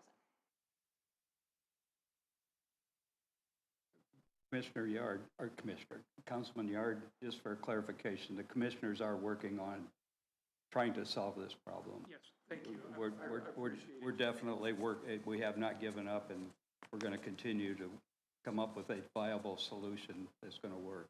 Thank you. Mm-hmm. I just want to comment on that too, Jim. I've had some instances where I've had to call our animal control officer on behalf of the golf course and helping us with a dog or two, and she has been wonderful. Oh. I mean, she said, I'll be there in 15 minutes, I'll be there in 30 minutes, and she comes and asks pertinent questions, and away she goes. And I can't say enough good things about the officer that we have that does what she does. She is doing. I can imagine it's an easy job. Yeah, she's doing a wonderful job. It really is. But she's also created this situation. But that's off the record. No, you spoke in the mic. You spoke in the mic. It's my dry humor. Any other questions on that page?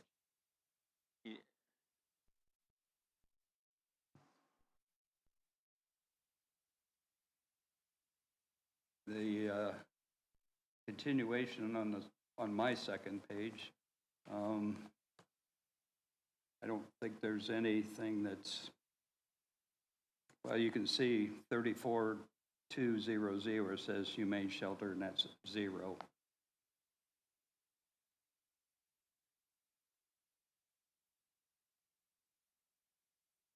I don't think there's, I think everything else is,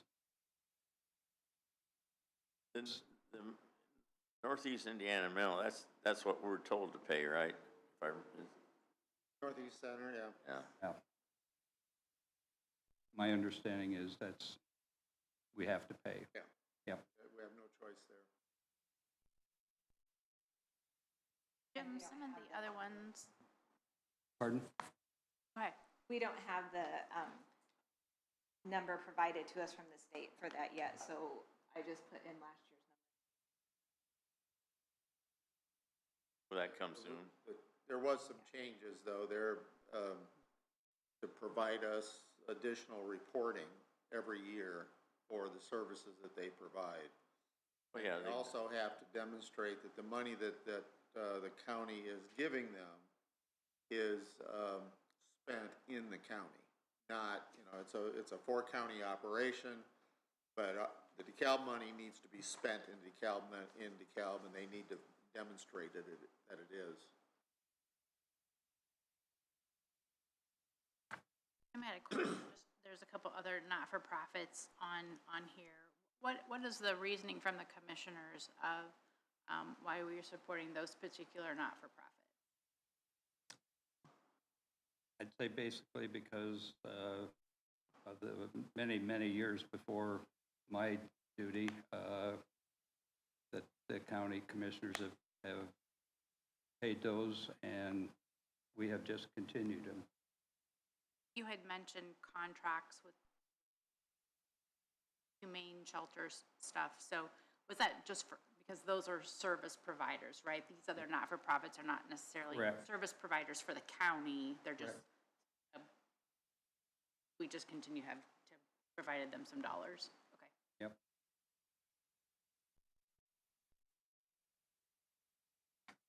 Any additional questions?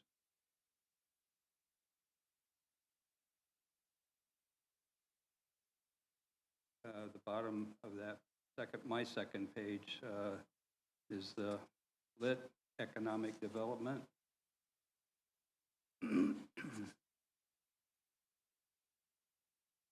The administrative fund is 830,000 less.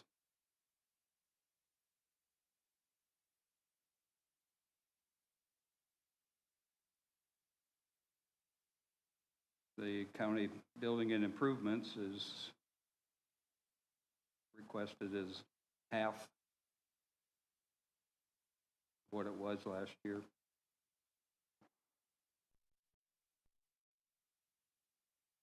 Grant A lot map. of that is all kind of dependent on what projects commissioners do or pay for here and whether they're going to have them.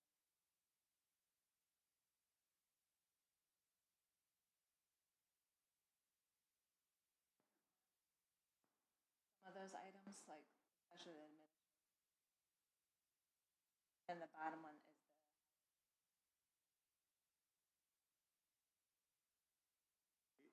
So what you're saying is the grant match dollars, if we have no grants to match, that money will not be spent.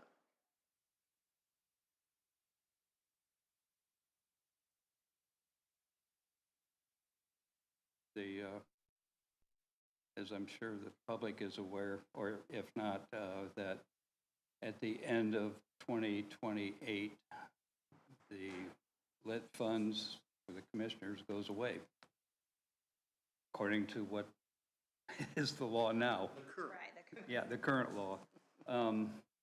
And those bond payments are coming out of lit funds for the highway department, which was done prior to Commissioner Kelly and Ellen and myself.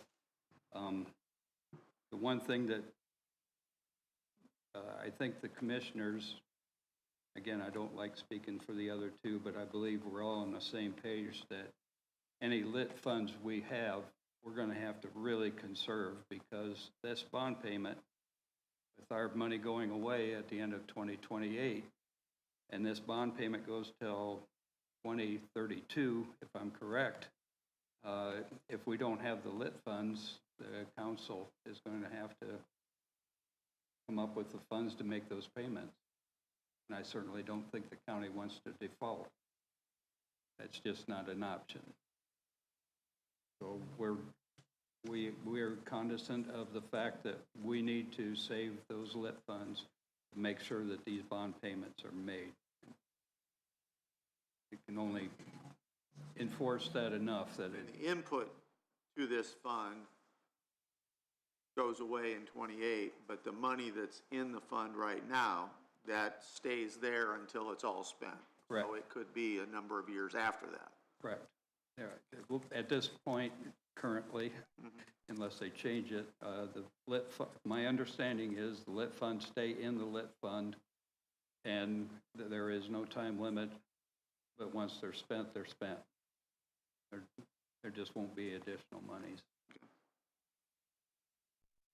It'll be interesting to see down the road as a commissioner without the lit funds and able to do specialized projects for the county to improve life and or safety or whatever the reason, that where we're going to get these additional funds to make those things happen.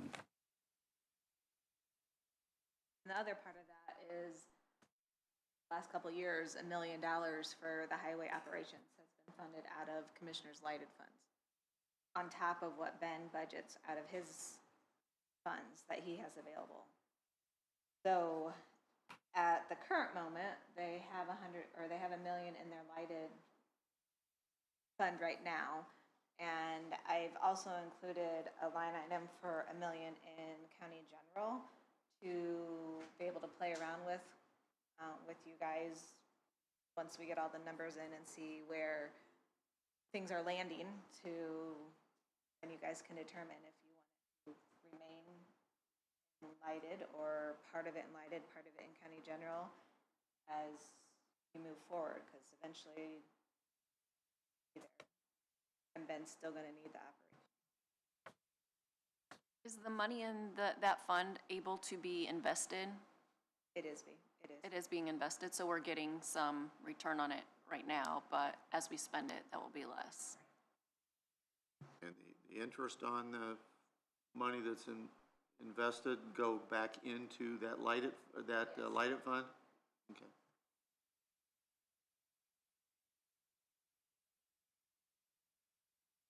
Any other questions on the lighted?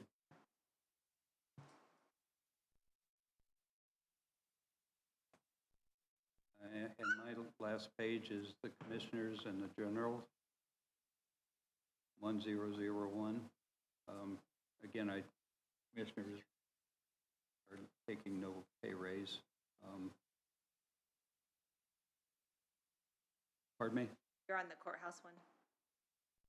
Oops, yep, sorry. Got the wrong page there.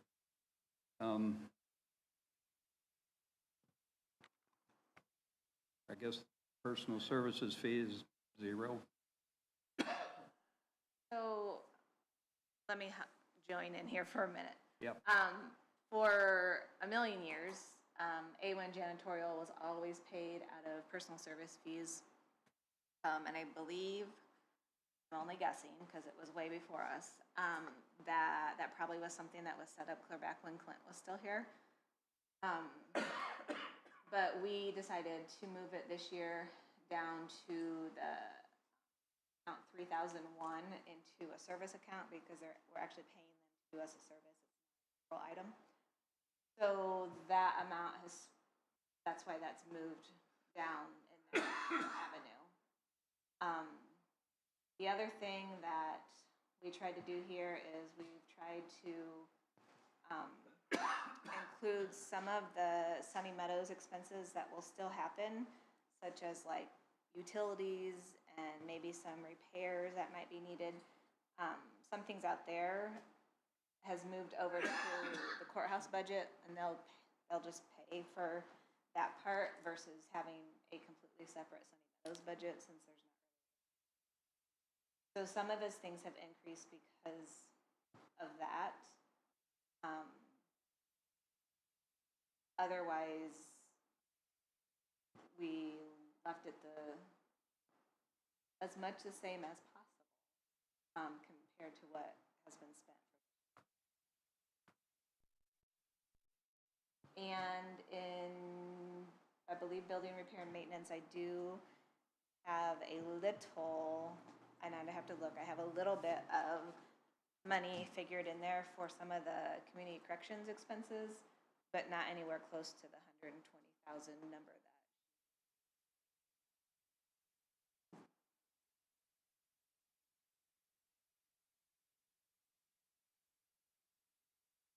Any questions on that?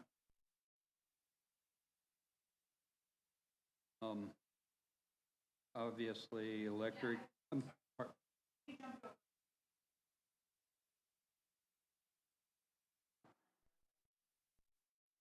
We're at courthouse now.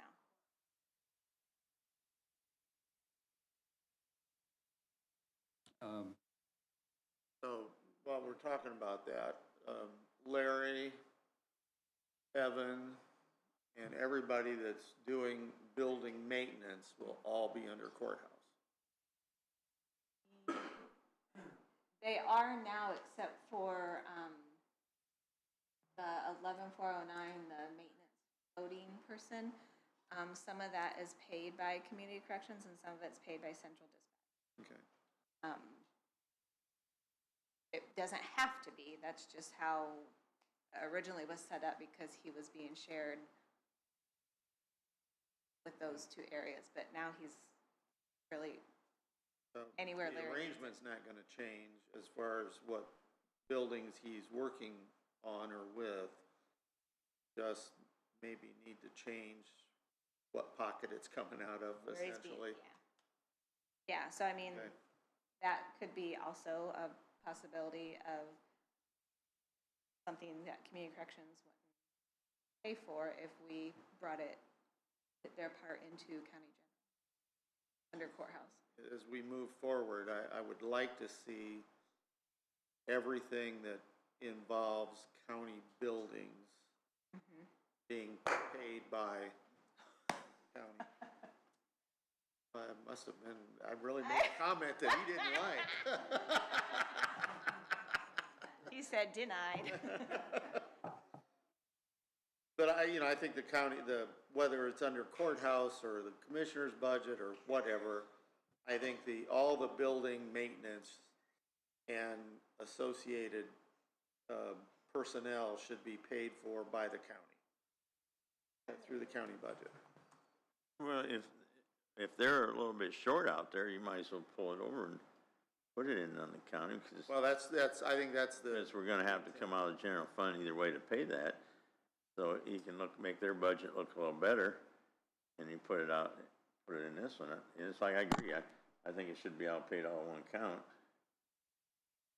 And, It'd be easier for payroll. Yeah, so we want to make that happen. it could, I want community corrections and central communications, for that matter, to be responsible for their programming. Not, the head of community corrections should not have to be an electrician and a plumber and a person that's determining whether or not we need a new roof. All of those building maintenance things belong to the county and should be under the commissioners. Can we, No, go ahead. can we get that form put out into, I've asked for that. Yeah, you did? That makes it much easier to read this than the other forms. do not see that anywhere. That's a request, we're gonna. She's working on it. That's fine, that's fine. But you can't, this makes it easier to tell what's Yes. up and what's down. yes, correct, Um, thank you.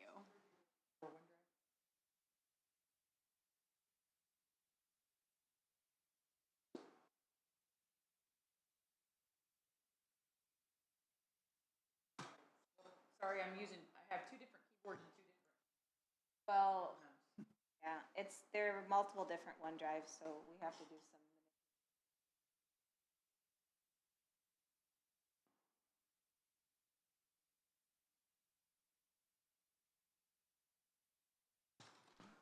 It is easier to read, isn't it, Amy? That's what Rick was talking about as well. It's easier to read in that format. It is easier to read, and it's easier to compare to see hey, where have they done a great job of helping us save some dollars? Where should we expect some increases? So we can plan for those. So it's very helpful, that format. See, and that's what, Thank you. you know, we, in our month, we have the report in that format every council meeting for the current budget. So you get used to reading it that way also. Well, and if she can, you just pull it right over to that OneDrive and you can see it. Yeah. Yep. She's got it. She's putting it in that SharePoint.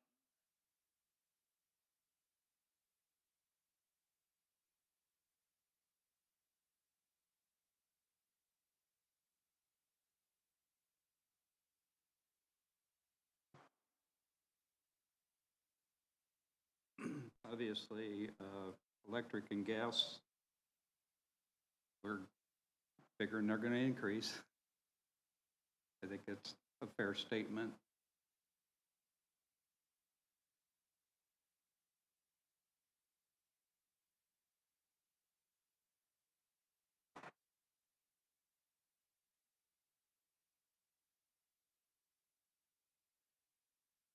And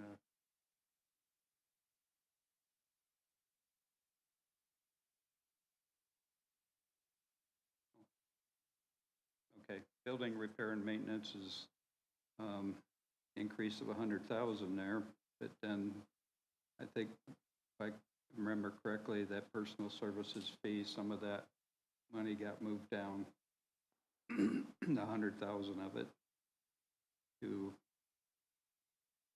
allow more projects to get taken care of, especially in the courthouse. Other than that, As far as the building and then repair and maintenance, is there, I know that the commissioners have been working pretty hard on making some updates or fixes on like the cannon and other things in the building. Roof is in good shape. And, is there anything major coming up with the courthouse itself?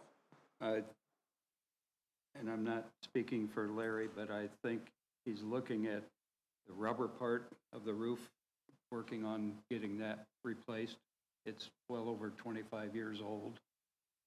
And He has quotes. He just told me this morning. okay, so I think that if you want to consider that major, And then when the prosecutor was in here yesterday, he mentioned water damage to the one building, which I think we've known about for a number of years, in that one room in the prosecutor's office, about getting something done or renovated there, so. I was unaware of that. See, yeah, they've tried on the out, you know, a number of times, haven't they, Amy, that, where there was a leak on that south side of the building? Clara Mary talked about it. Yeah, Clara used to talk about Crumbling it in all his the time. office on that wall. Okay. Unaware. It's really, it is, I think, extremely important that we maintain this building. This is an anchor for the county, and we receive an awful lot of compliments on how well we've maintained not only the building but also the grounds. So I would hate to see the building deteriorate to a point where it would be too expensive to repair it in the future. I totally agree. But just to confirm, that's not what, didn't you just? I only have a little bit in there, not the full everything, but there's some other departments that will need to pull together the monies and we'll get a new value.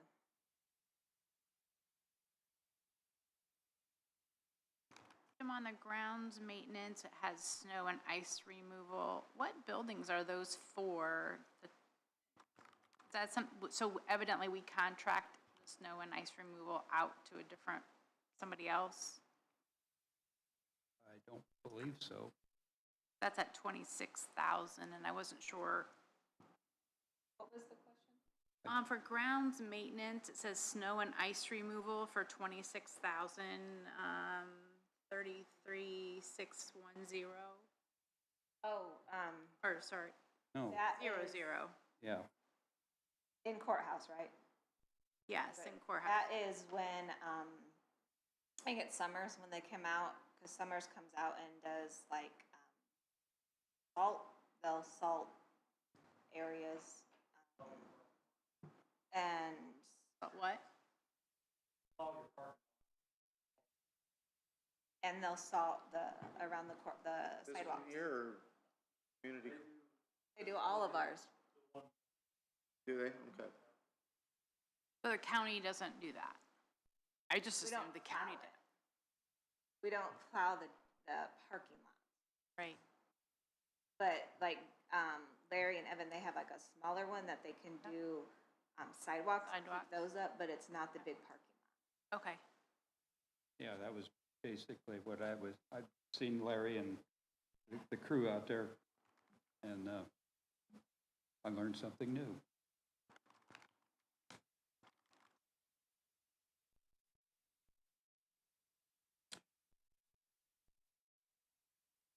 Anything else? Any other questions for me? Yes. You had mentioned money for Sunny Meadows for repairs and that. Are we budgeting money for Sunny Meadows for 27, or I guess where does that stand? Do we have an update? Said that we were not budgeting in Sunny courthouse.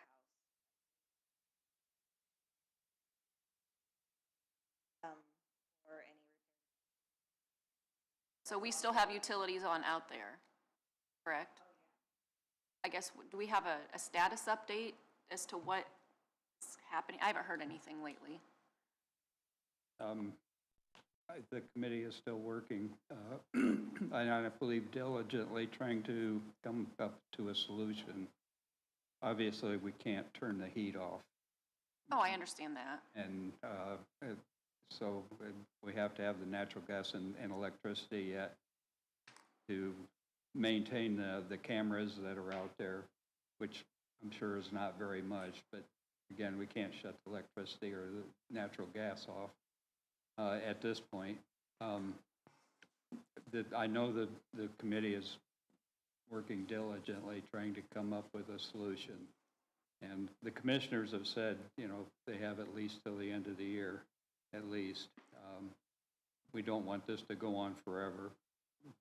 We at some point, the commissioners and the council will just have to make a decision if nothing does come of their work. We'll deal with that when that decision I comes. think we need to come up with a deadline because as we know, utilities aren't cheap.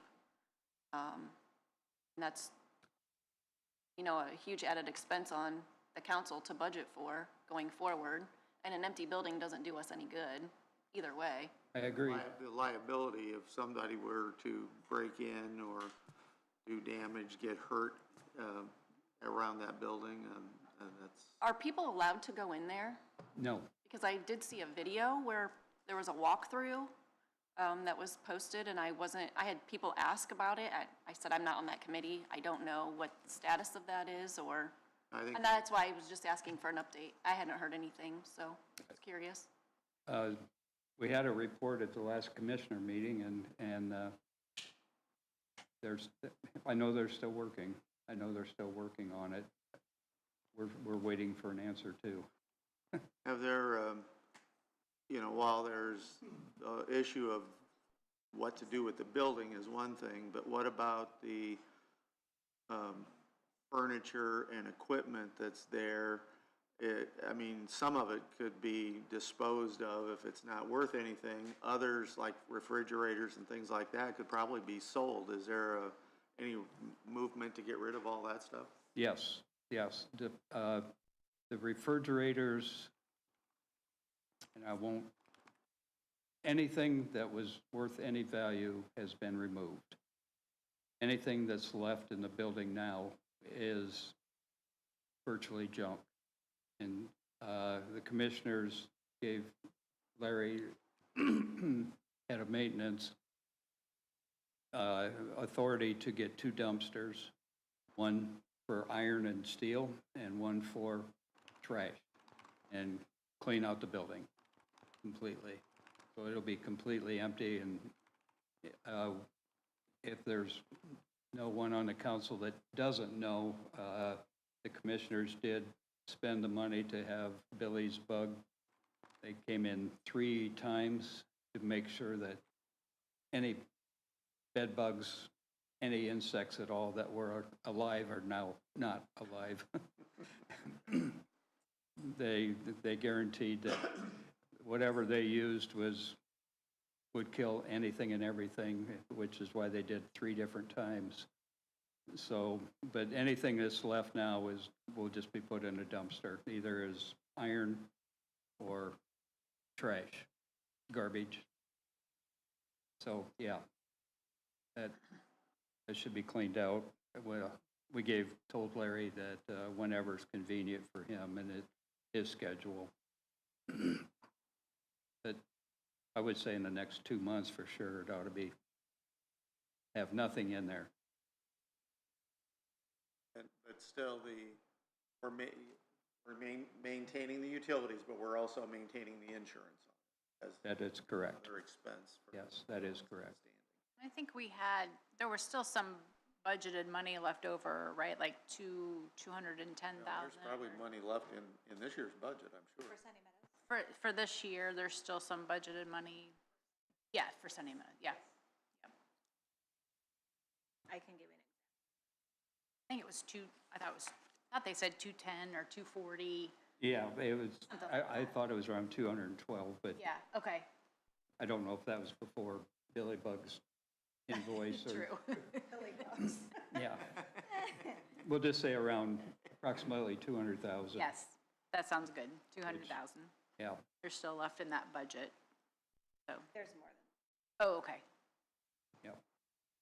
Any other questions for Jim? Not so much for Jim, but the EMS budget, the amount that we pay yearly to Parkview, that in the commissioner's budget or in the lighted budget? The commissioners moved it to county general County General? for 27, Okay. to start Then, moving some of those expenses. This is just more information because as they look to the local option income taxes that are coming down the pike, there is one specifically that can be divided up among the local fire departments and cover that EMS budget. So it would have in 28, 29, it would have its own line item and source of income, since it won't be out of the county general, and there won't be, of course, I think formerly it did come out of the lighted budget, didn't it? It always had until what they're. No, there is a process, a place for it to go in the future. So you said that technically that doesn't have to be moved until 28. What, 28 or 29? 29, but the commissioners just moved it? Local option income tax might go into effect on 28, but the money's not there till Right. 29. But Correct. there's a place for it to be paid from, or a source of revenue other than property tax or the county general fund. If you can use that. Right. To answer your question, Yeah. they went with moving it to county general for 27 to start planning some of the expenses that the county will have to have some way of paying for when that lighted money is gone. So by moving that, then that's at least almost half of a highway bond payment that would remain in the lighted fund to help make Even this. though they'll continue to have the lighted fund next year, they moved some of those expenses over to us to pay that they could still pay in the lighted fund, but they have moved it over to county general. But Because of that looming $800,000 bond payment, if we can restrict as much to that bond payment rather than all this other stuff, best. Because in current legislation, there is not any guidance on what happens when that lit structure changes, what happens if you already have a bond. So the county could be trying to figure out not only highways $1 million, EMS 300, over 300, over $800 bond payment. Yeah, no, it's That's- okay, I get it, but it was said so quickly in passing, I'm like, wait a minute, like, that's a big expense. I want to make sure that we are Yes. all understanding Trying that. to That's big. somewhat plan for the future that we don't know yet because of. Yep. Okay. I just want to make sure it's clear, because it said in passing and big deal. Fast, so he did. For myself, We're waiting, we're gonna hold this until it's Ben's turn. Ben's buying lunch.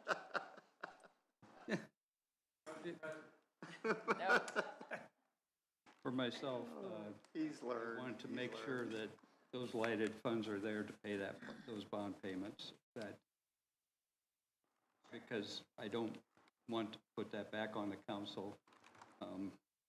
I wasn't here when this project started, and so, but I do feel a huge responsibility that, since the commissioners took that on, that those bond payments are made.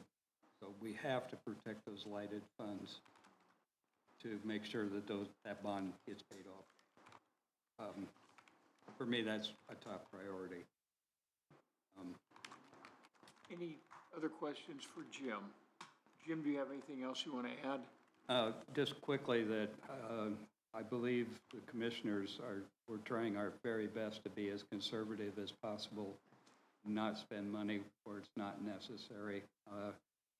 We still believe that there may be cuts that we can make in different areas, and we've tried to make sure that we're using the funds judiciously and to the best of our ability.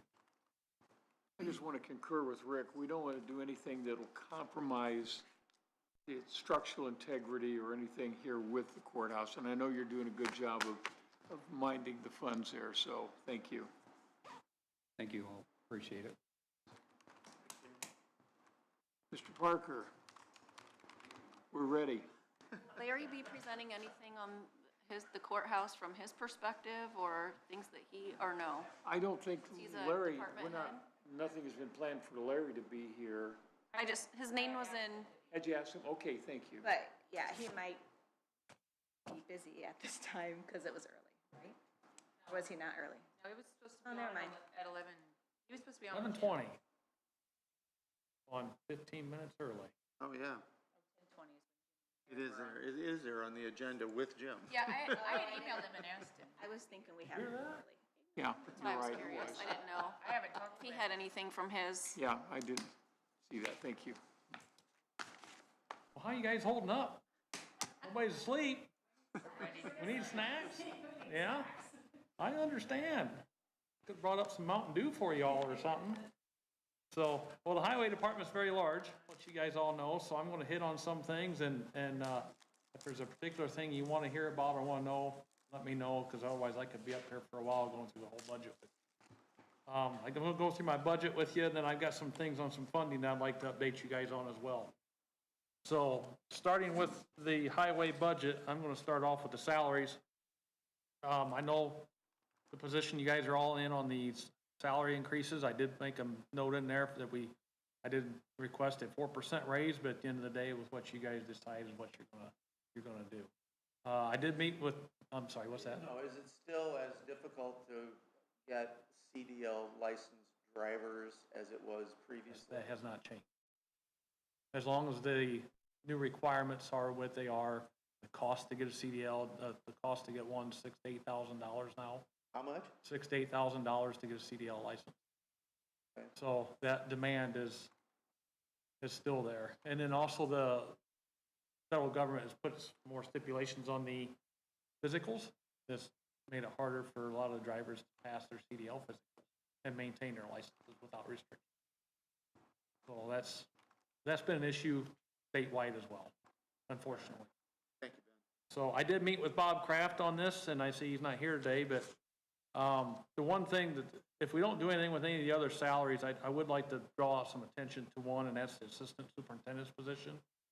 For the last several years, my hourly employees' salaries has outweighed the assistant's salary, because that was salary, he was salaried, the other employees are hourly, and then with the overtime, they've made more than the assistant. And unfortunately, that was some of the reasoning why my assistant retired.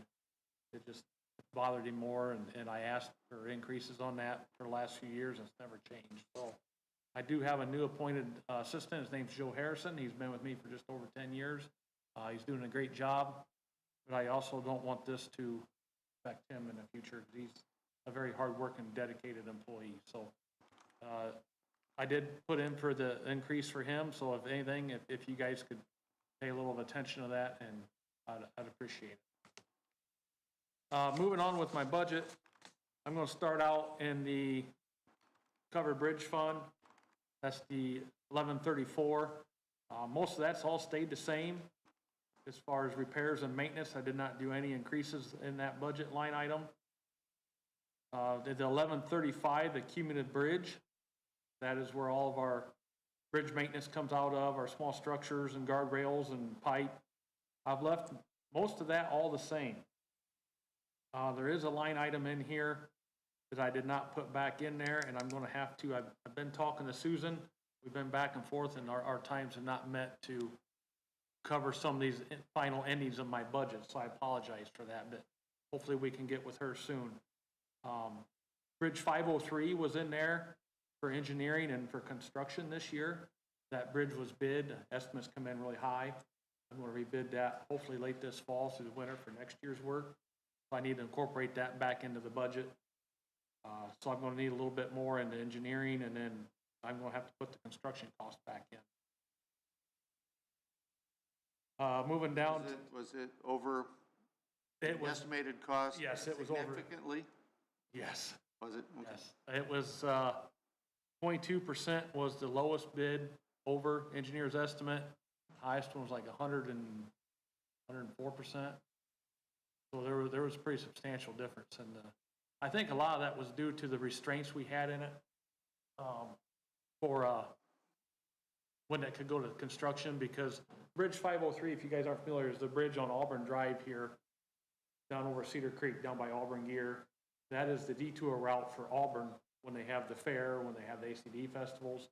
So I had pretty tight restraints on that project, that bridge had to be open for them to detour.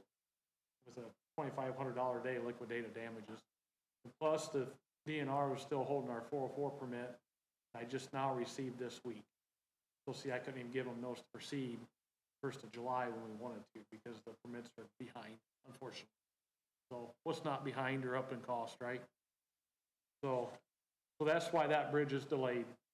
So just for your information. Moving down to Cume Cap 1138. Most of that's all stayed the same. There was just a little bit of a reduction in our countywide bridge inspections, just for this first phase from what I had budgeted last year. I'd like to put Bridge 503 back in there for construction for next year. That would be, I'm going to increase that amount to $480,000, what I talked to the auditor about, just because the bids come in high. Okay, perfect, thank you. I've got a Bridge 89 I'm going to put out for engineering, and then a Bridge 59 I'd like to send out for engineering. I got those costs in there as well. One's for $200,000. I've got one for $180,000. Going to move down to, I'm following my sheet. I'm not following that thing up there. I get way off if I try to follow that. No, you're fine. 1169 Local Road and Street. I've got $290,000 in for salt and sand. And then on the equipment this year, I've done, we put in for a new wood chipper, replace our current skid steer with a new one with a road widener, and I need to update a mowing tractor. And for vehicles, I put money in 55,000 in there for a new pickup. That's to replace one of the older, I think it's a 2000. It's got about 300,000 miles on it. It's due to be replaced. Moving on to, let's see here. Highway Administration, 73 account, Susan. Most of that's all stayed the same prior to potential salary increases. 074, Highway Maintenance. It all looks to be stayed the same. And then Highway Restricted Fund, That's our all road work money. It looks that I've kept all that the same from this year to next year as far as projects and stone and gravel. And then restricted match, grant match money, I've got that 334,000 appropriated in there.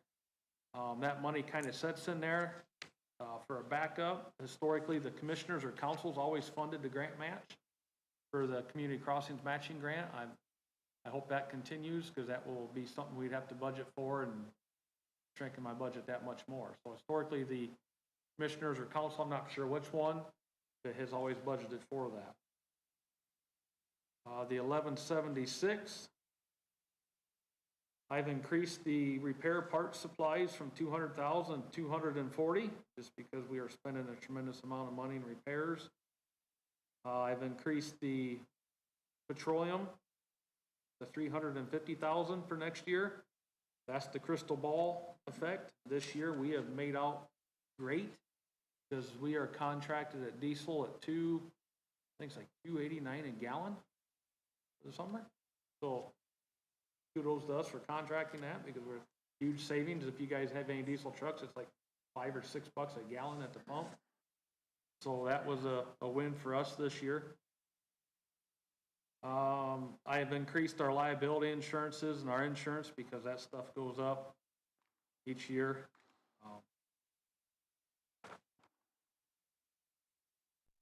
That is mostly what I have for the highway budget. Is there any questions on that? I'd be glad to go over stuff. I know I went through it kind of quick. There's several line items. If one's sticking out at you, I would be glad to explain or go over.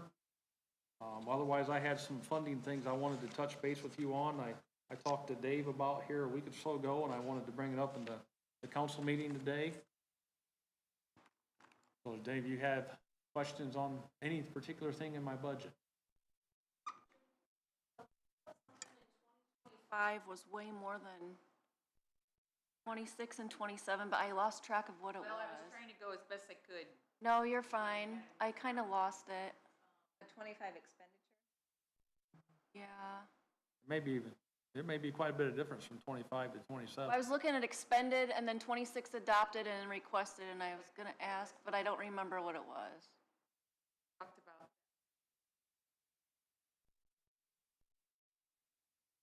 about. Scroll down just a little bit. Nope, the other way, sorry. No new dump trucks this year? No, because see, the sad thing is that local road and street fund don't rebuild as quick. Oh, it was under tires. So I think maybe I misread it, though. Rebuilds slowly, so I gotta watch the receipts go back come up. in to what I can appropriate go. for that year. Okay, I was misreading it, sorry. I'm gonna do it. Just the one in here doesn't have what it's for, it just has the. Oh, it was repair maintenance roads 613, and then 26 and 27 were 500. That's what I saw. Yeah, I just noticed there was a big discrepancy over what he already spent. Just was going to ask if there was enough in there. Local road and street money comes from property tax or gas tax? Yes. And what's been our normal receipt of gas tax in any 1 month? Since they suspended it, but what? We are still getting our same receipt Are we? as of now. I am not sure when that restriction will hit us, if they don't fund it. You know, Tanisha? The gas tax, when the shortages will actually hit us? I'm not sure.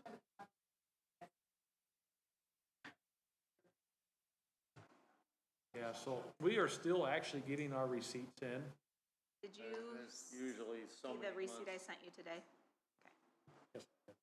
And what do we get from our wheel tax? What's in that? You really want us to know? Or I do. tell I you? want to know. I want to know. I mean, I'm gonna that's cover been that here in brought a up. minute. What are we getting from? Ben's gonna cover it. I'm gonna cover that here in a minute. That's Okay, all I go wanna for talk it. to you about. Let's hold off until Ben talks. Okay, so I want to talk to you guys a little bit about some of the funding that we're looking at.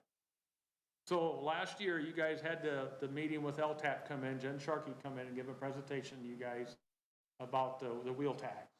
And also in that, gave the presentation with community crossings, and then the change in community crossings from all the matching grant to giving the lane mile distribution funds.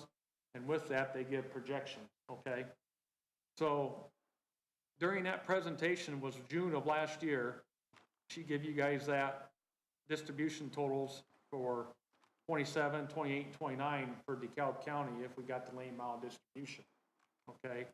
So our first distribution was supposed to be in 2027. The state was not going to give any local, or the road miles distributions in 26. They was going to hold that money over for a big to-do-ones in 27. Well, June 30th, I received our lane mile distribution money. DeKalb County received $410,693.22. One more time. $410,693.22. During that presentation, the estimate that we was to receive was 1.6 million to 2.1 million is what we were supposed to receive on our first draw. So we're 1.2 million short from the estimated cost of what LTAP presented to us a year ago. That's a pretty substantial difference from what we was projecting to get. It was around what, 1.2 estimate? Her estimate for our first distribution was 1.6 to 2.1. Thank you. So, and we received 410, so that's almost $1.2 million short for what they projected us in that presentation. Which that was just estimates from them, it's not, it wasn't a goal. So for 2028, that estimate showed DeKalb County would receive 700,000 to 1.3 million. I had no idea what we're going to get. And for 2029, the estimate was 1 million to 1.5 million. And that distribution cost is unknown from year to year. And obviously it's unknown because I didn't even know we was going to get the distribution this year. That just changed 2 months ago, 3 months ago. They changed that? I believe so. What was the 29 estimates? The 29 estimate was to be 1 million to 1.5 million for DeKalb County. So the lane distribution that we got, was this from 25, payable 26? It was, we already got it? 26. So but basically, we've got it in 26 that we was not supposed to get till 27. They was going to hold the funds, other than Community Crossings grant. The extra funds was to be held to accumulate to have a big reimbursement in 27. But they changed the legislation. Instead of holding it, they dispersed it in 2026.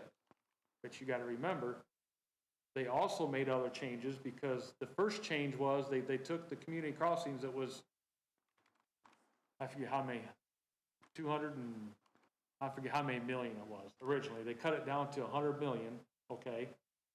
A lot of communities didn't get awarded last fall or last summer. There was enough stink raised that the state then added another 70 million to community crossings. So any locals that did not apply in that round and get funded, or did apply, did not get funding, could apply for the 70 million. That's what was just awarded. And then this year, they're going to put 170 million in it for the September call. But since then, that is, excuse me, let me back up. That is for $1 million cap. For all locals, $1 million cap. So now, since they give me this lane mile distribution of 410, I can only apply for the $580-some thousand. I can't even apply for the full million because I cannot receive more than $1 million community crossing. So it's kind of threw a wrench into my whole plan for this year. So did they change their formula for the lane mile distribution? Did they give you a reason why that was lower, so much lower than the estimate? Well, it's a year earlier. They give out more money. They give out another 70 million on a call. And they're giving out another 70 million this year, plus the gas tax suspension. They can only give out what money's in the pot. So I do not have all those answers. I don't have it. I'm just giving you the facts of what I have, where we're at currently. So it's potentially a lot of money lost. I mean, that's why the council, one reason they pushed to do the wheel tax, was to get the larger lane mile distribution money. Well, now that money's coming in substantially less. What it will be in 27, I can't answer. I have no idea. Because they was originally gonna hold it for 26, let it build. And with the gas tax suspension, I don't know what to expect next year. It may only be the same amount again.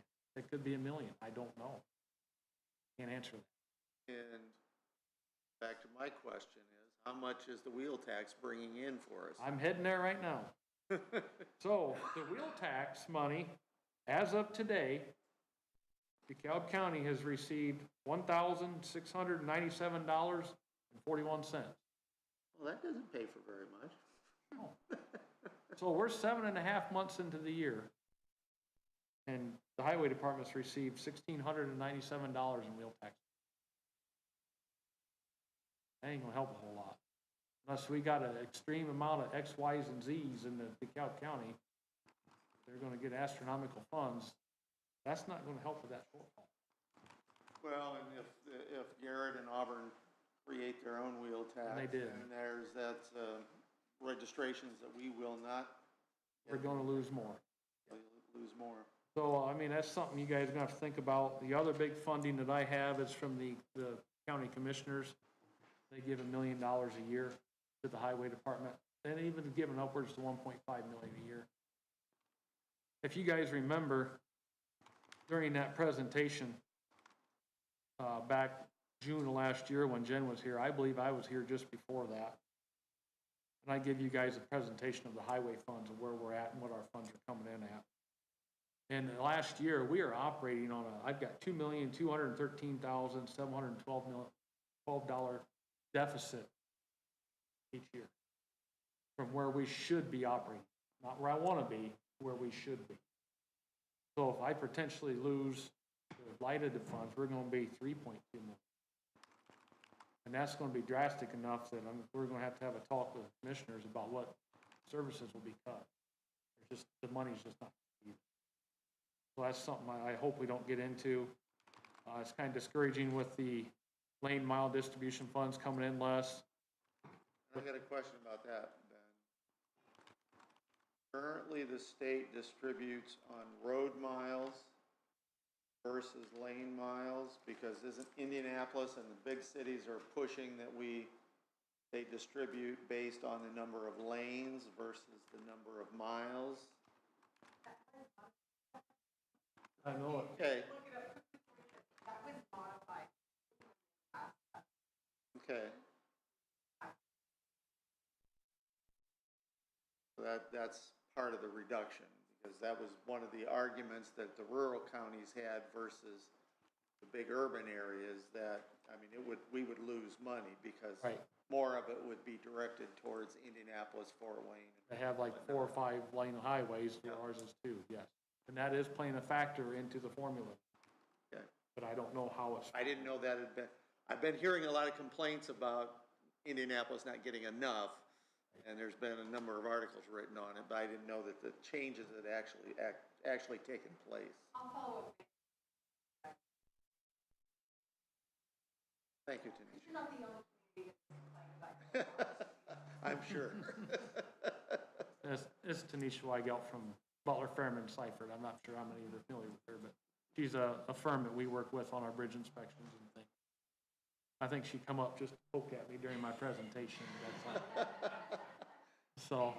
We knew you were bringing the big guns in. Yeah, we knew that was happening. Yeah, never enough money in highway funds, you know, it's a necessary evil.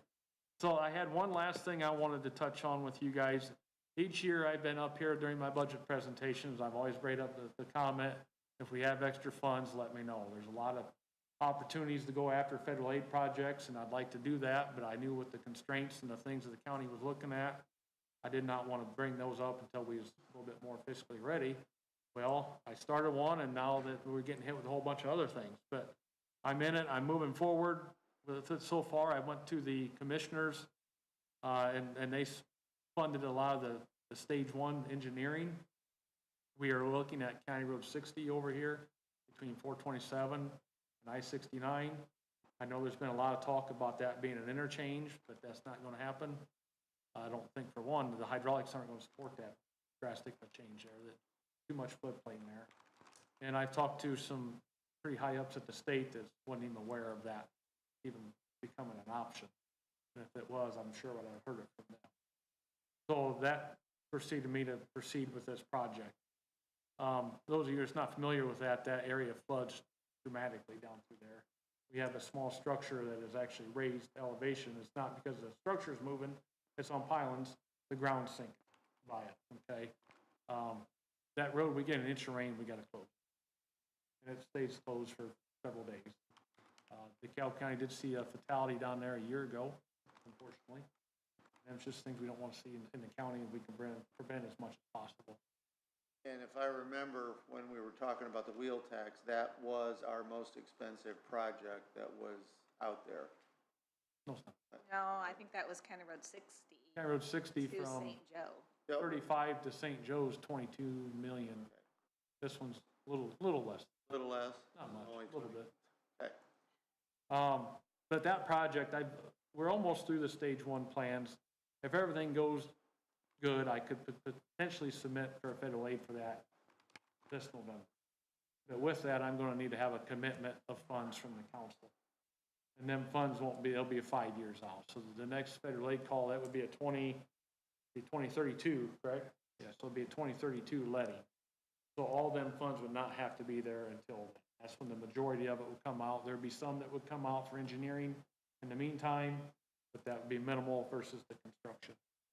Right now, due to the soil samples down there, we found peat anywhere from as low as 7 foot deep up to 55 foot deep. What was the last numbers? The peat that's shallow as 7 feet and it's found it all the way up to 55 foot deep. 55, thank you. Yeah, so. That was 15 foot deep. And this is 55. So in a nutshell, this project, it's going to have to be bridged. We're not going to be able to dig that. We're going to have to pylon that and bridge that area. Now, the stage 1 is not done yet. That will help rule out the repair that we're going to have to present to the state and how we'll move forward. But 55 foot deep in a muck and wet area, you're not going to dig that. And you got to have something solid. So it'll probably be pylons driven down and bridged. The asphalt on each side of that small structure has been built on over years, and that has been, soil borings is showing it from 6 to 8 foot deep asphalt. That's how much that's been seen. So for right now, just shooting from the hip, just to give you guys a ballpark, we're looking at around a $17 million project for construction. So with that, if it is 17 million, the county would have a 3.4 million match, but we still have to have construction engineering and construction inspection on that. Right now, I'd tell you to plan for close to 4 million, what we would be looking. So in 5 years, you're going to be a little under $1 million a year we'd have to have in savings to put back. So something for you guys to think about, consider. The commissioners is funded the stage 1. So we'll have the plans. The plans will be good for quite a while. Then if we wait very long, the environmental will have to be updated for any changes. And then obviously the cost estimate will have to be updated because everything seems to go up drastically every year. So, but them some things I wanted to hit on today as far as our funding, where we're at, some upcoming projects. And like I said, there's more opportunities that we can go after funds as well too, guys, but it's all going to take a commitment from the county, commitment from the council in order for me to even apply if you guys are willing to fund this project. So we did do County Road 56. The county committed to that. I think the TIF funds paid for a lot of the match of that. I don't think the TIF funds reach out that far over here. So I think that would mostly all be on the county's match. But there's a lot of other opportunities we could do and look at. I've talked to engineers about County Road 60. It's got a lot of peat and muck on it going from 35 to St. Joe. You know, that's a $22 million project. You know, that's things that we can seek federal dollars for. But I don't want to put our money and effort towards getting it ready than not have it to be able to be funded.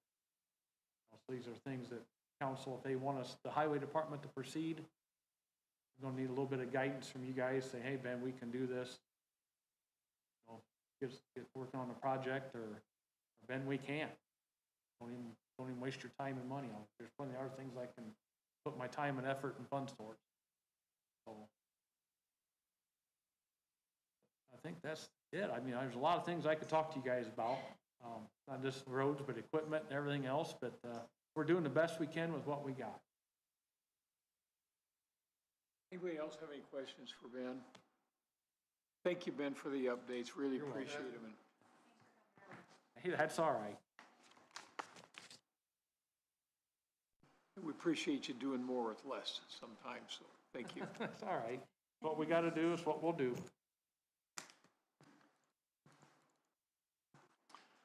Okay, Rhonda?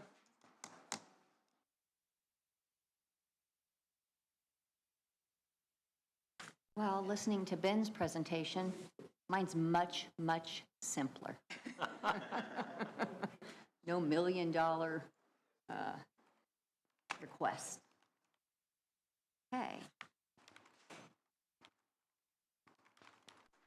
You go for whatever you want and she'll make it work. Okay. You just start talking. Okay, great. So I know that council would prefer not to have included on the budget salaries. So, of course, I did not. But on Form 144, I did put in a request for a 2.8% wage increase.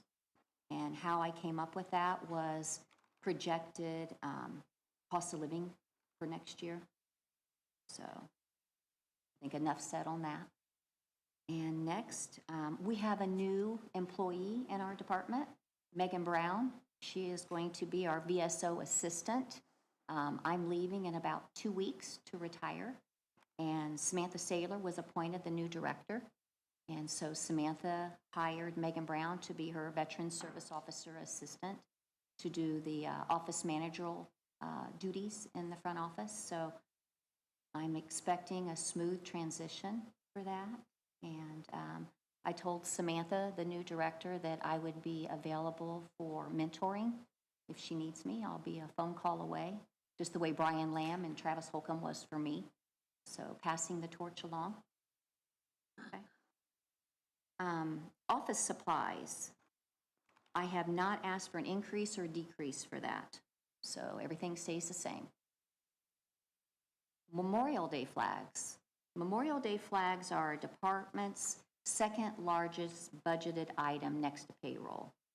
And what I did this year for Memorial Day flags, we order 5,868 flags this year in 2026 for our deceased veterans in DeKalb County. For those of you who don't know, we supply all the flags for our fallen heroes in DeKalb County. And that number goes up a little bit every year, unfortunately. And so what I did to be proactive was typically we have at the grave site what we call our bronze workers. This just happens to be Vietnam veteran. Vietnam veterans are our biggest clientele that we have in our office. Number one, because their age, their health is failing. And so this particular flag this year ran us $1.12 for this flag, one of these. And I have to have, this year we had 5,868 of those. So this is our second largest budgeted item. Now, Collins Flag is our distributor out of Marion. Try to keep it local. We've worked with them for 16 years, and they are family, and we're family to them. And so we're always asking for a coupon. And so they do their best to allow us as much discount as we can possibly get because they don't want to lose our business. And in order to save the county money, I use the DeKalb County van, and I go down and pick those flags up ourselves to save on shipping and freight, which is a savings about $320. So we take a day off, we go down there and pick up our flags and use the van. What I did this year was I wanted to be proactive and try to figure out ways to save money. This is our 250th bicentennial year. And so for the flag that you just saw, that's 30 inches tall. To get a smaller flag, a 24-inch tall flag, that would be 80 cents per flag versus next year's cost of $1.12. So I just wanted to kind of let you know, we got a quote on that, and that would be some additional savings. The DeKalb County veterans' families, we give these out as a thank you to the family, thanking the family for that deceased veteran's sacrifice and service to our country. So what we would be doing is giving out a bronze marker and a flag that would be a little bit smaller in height and for a little bit of savings. So $1.12 versus $1.80.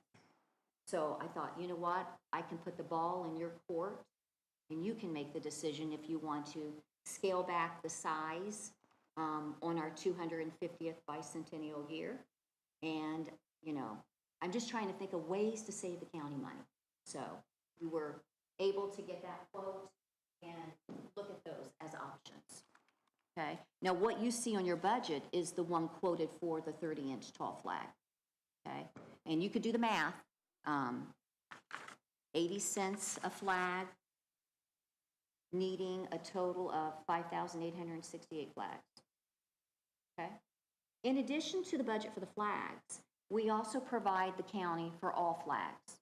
Courthouse flags in front of the courthouse, flags for the highway department, flags for the 911 call center, flags for the display in front of our office over by the health department, flags for the annex building. And then in addition to that, we've got the little bitty tiny flags that you see in parades. Occasionally, we'll have school systems stop in, need a box of those flags for events like Veterans Day, Memorial Day, and that kind of thing. So those are the types of flags that come out of that budget money. Okay. All right, postage. Postage is $100 for the year. That does not need to be increased or decreased. The majority of our VA disability claims are sent electronically, but we do have times when we need to have postage, and so that does not need to be increased or decreased. Next, we would have on our list there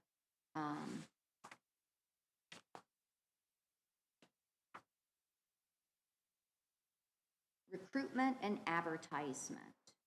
So for recruitment and advertisement, those would be things like ink pens that have our phone number on there and veteran services, so contact information. This year, we kind of changed it up a little bit, and we went over and kept it local. We went over to Garrett and Hometown Graphics on Randolph Street, and they took a coupon. They gave us a discount, and we got these eyeglass wipes.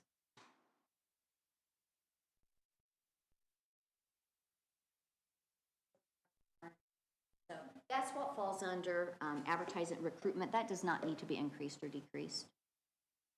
Now, dues. Indiana Department of Veterans Affairs has mandated that now each county veteran service officer must belong to their local American Legion. We're accredited through the American Legion, and so I have membership and have had for a while over at the Garrett Post. Samantha Saylor has membership at the Auburn Post. It was kind of nice, even though both of us are from Garrett, we thought, you know what, let's share the love and let's each one choose a post. And so I had already belonged to the Garrett Legion, and so she chose to do Auburn. It's a large post, Post 97, who does tremendous things for veterans and is the largest post and actually has the most income coming in to be able to support worthy causes. And so we are mandated to pay dues. And so that has been incorporated in the budget monies. Those dues are $55 per veteran officer per year. And then the Indiana Association, Indiana Veterans Service Officer Association, those are reasonable dues. Those are $20 per veteran officers. That's something we have always had. And so that's always come out of our budget money, but I've increased that just a little bit to include the American Legion dues. Okay? So it had to go up just a little bit, not much. Software maintenance. Software maintenance is through software maintenance is through Vetrospect. Vetrospect is our software that is very similar to what the courts use. And that's what every veteran office utilizes. There's 92 counties in Indiana, and we all use Vetrospect. And so the amount that they charge us per year is $504.50. I'm lucky. The director, Indiana Department of Veterans Affairs, pays my user fee. Now, they're able to do that, but can they change that at any point when their budget starts to get a little bit tight? And so I don't ever just assume that each year that that's going to be taken care of for the director. So I do allow it in the budget for 3 users to be able to utilize that software. And so right now, just for a short amount of time, we've got 3 users in our office. Mine's absorbed by Indiana Department of Veterans Affairs, and so we got 2 users now. I'll be exiting at the end of the month, and so Megan Brown, she'll kind of pick up where I left off. Where I'm a little different, maybe from other department heads, is once the budget money comes in, January 5th or maybe a little bit later, I start paying bills right out the gate, especially with VetraSpect, before they get an opportunity to increase their cost for that year. So I just get a little ahead of the game and go ahead and get those paid. And because each year it goes up slightly. VetraSpect's pretty good. They haven't had a lot of jump up on cost usage for software maintenance, but they did just recently, so. Travel and training does not need to be increased or decreased. Where we have been very blessed in our department is that DeKalb County van. That is wonderful. So all you got to do is reserve it. And then that way you're saving money out of your budget for travel and training. We are required to go quarterly for training to school. And so it's all over the state. Last time it was up by Valparaiso. And so by reserving the van, it sure does keep money in the travel and training budget because the van, Larry has it fully gassed up. And that works out really good for us. So we're taking advantage of that. And historical markers, that is right there. Those are the bronze markers. Does anybody want to see one of the bronze markers? I know I bring them every year for the budget. I'm really impressed with the bronze markers. Some counties, I don't know if you've ever seen, some counties use a plastic marker that deteriorates real easy. Ours is quality, and we get those from Ohio. We have for years. And so we kind of go the extra mile and get a marker that's durable, one that is worthy of that veteran. Those markers cost us approximately, one of them cost us approximately $36, and then the rod is $6. So, I mean, they're not cheap. They give us, of course, free, and we've used them for many, many years, and so I feel like they're reasonable, and so, yeah, that's something I feel like we should not skimp on. It's our thank you to that family or that DeKalb County Veteran Service. And so, but that budget money does not need to be increased or decreased. And I'm grateful that we can proudly hand that off to a family, something that's just so beautiful compared to other counties who are trying to cut budget money and they're given plastic ones or ones that are going to deteriorate or what have you. Okay. Promotions. That does not need to be increased or decreased. And what falls under promotions is our time at the DeKalb County Fair. So we've reserved a table this year at the fair. Last year we skipped the fair. It felt like when we were at the fair last year, or excuse me, the year before, it felt like when I was there on a Saturday and a Friday evening, specifically in the evening, I didn't get a lot of clientele through there that were veterans. During the day, more so. But in the evening, I was at the fair and I didn't feel safe. And I already had a plan in my head. If an active shooter comes through, I'm always positioned, Dave Bund positions me right in the middle of that industrial tent. And while I was there, I didn't feel safe.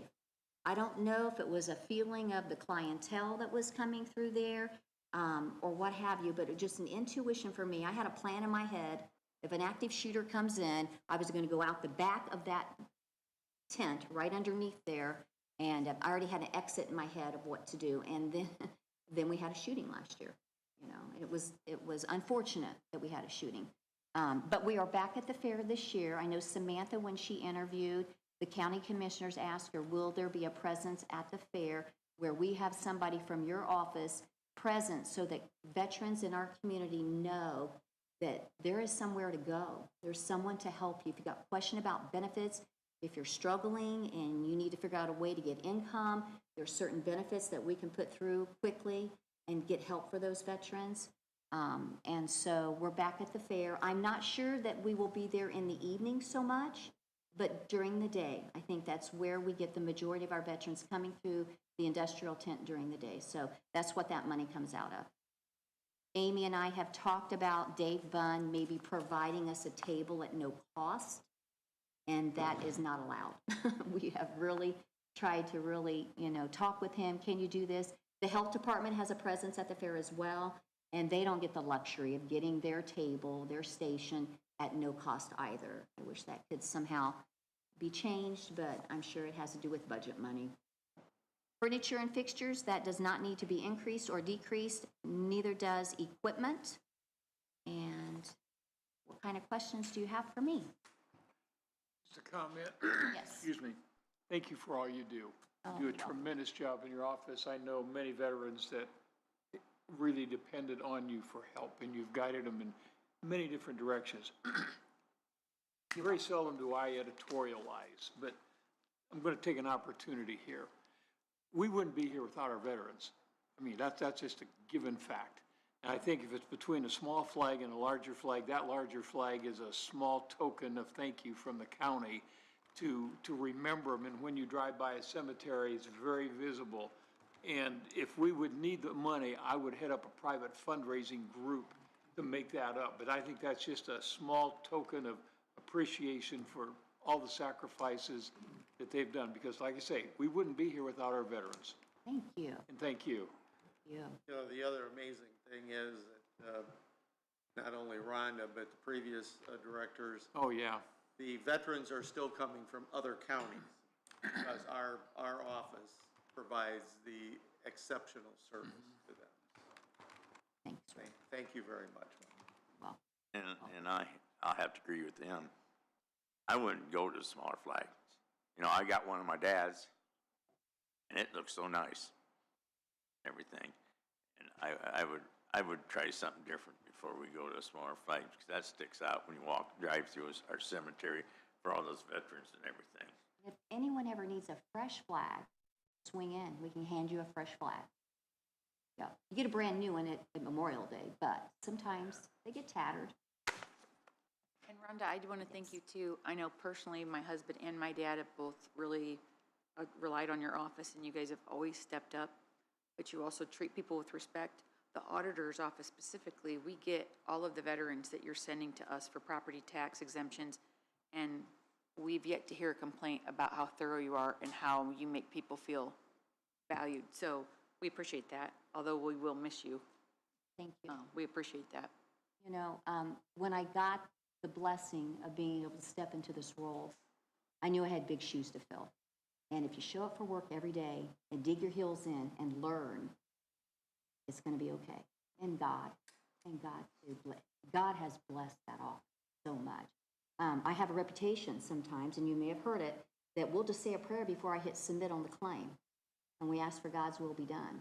And I really know that makes a difference. And so thank you for everything. Thank you for the support. I'm going to miss this place 14 years in, and it's kind of bittersweet.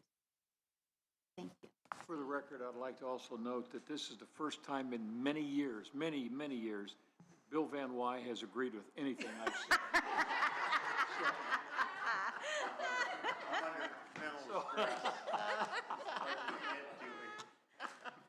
Thank you, Rhonda. Greatly appreciate all your efforts. Thank you. We're going to miss you. I'm going to miss you.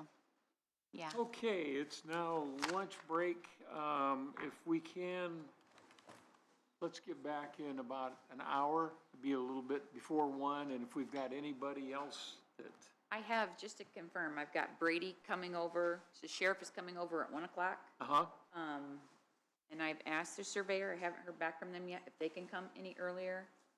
So I'm not sure about them, but I'm checking.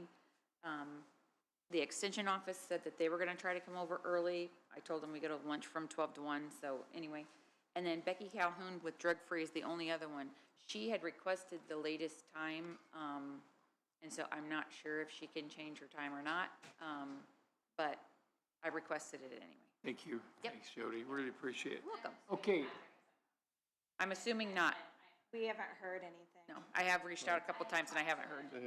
Patrick Grant. Okay. He asked us to enter everything, and he submitted it and signed it, so. And that might be this,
we're back in session. Sheriff, are you ready? Sure are, thank you. Thank you for coming early. Oh, yeah, no problem at all.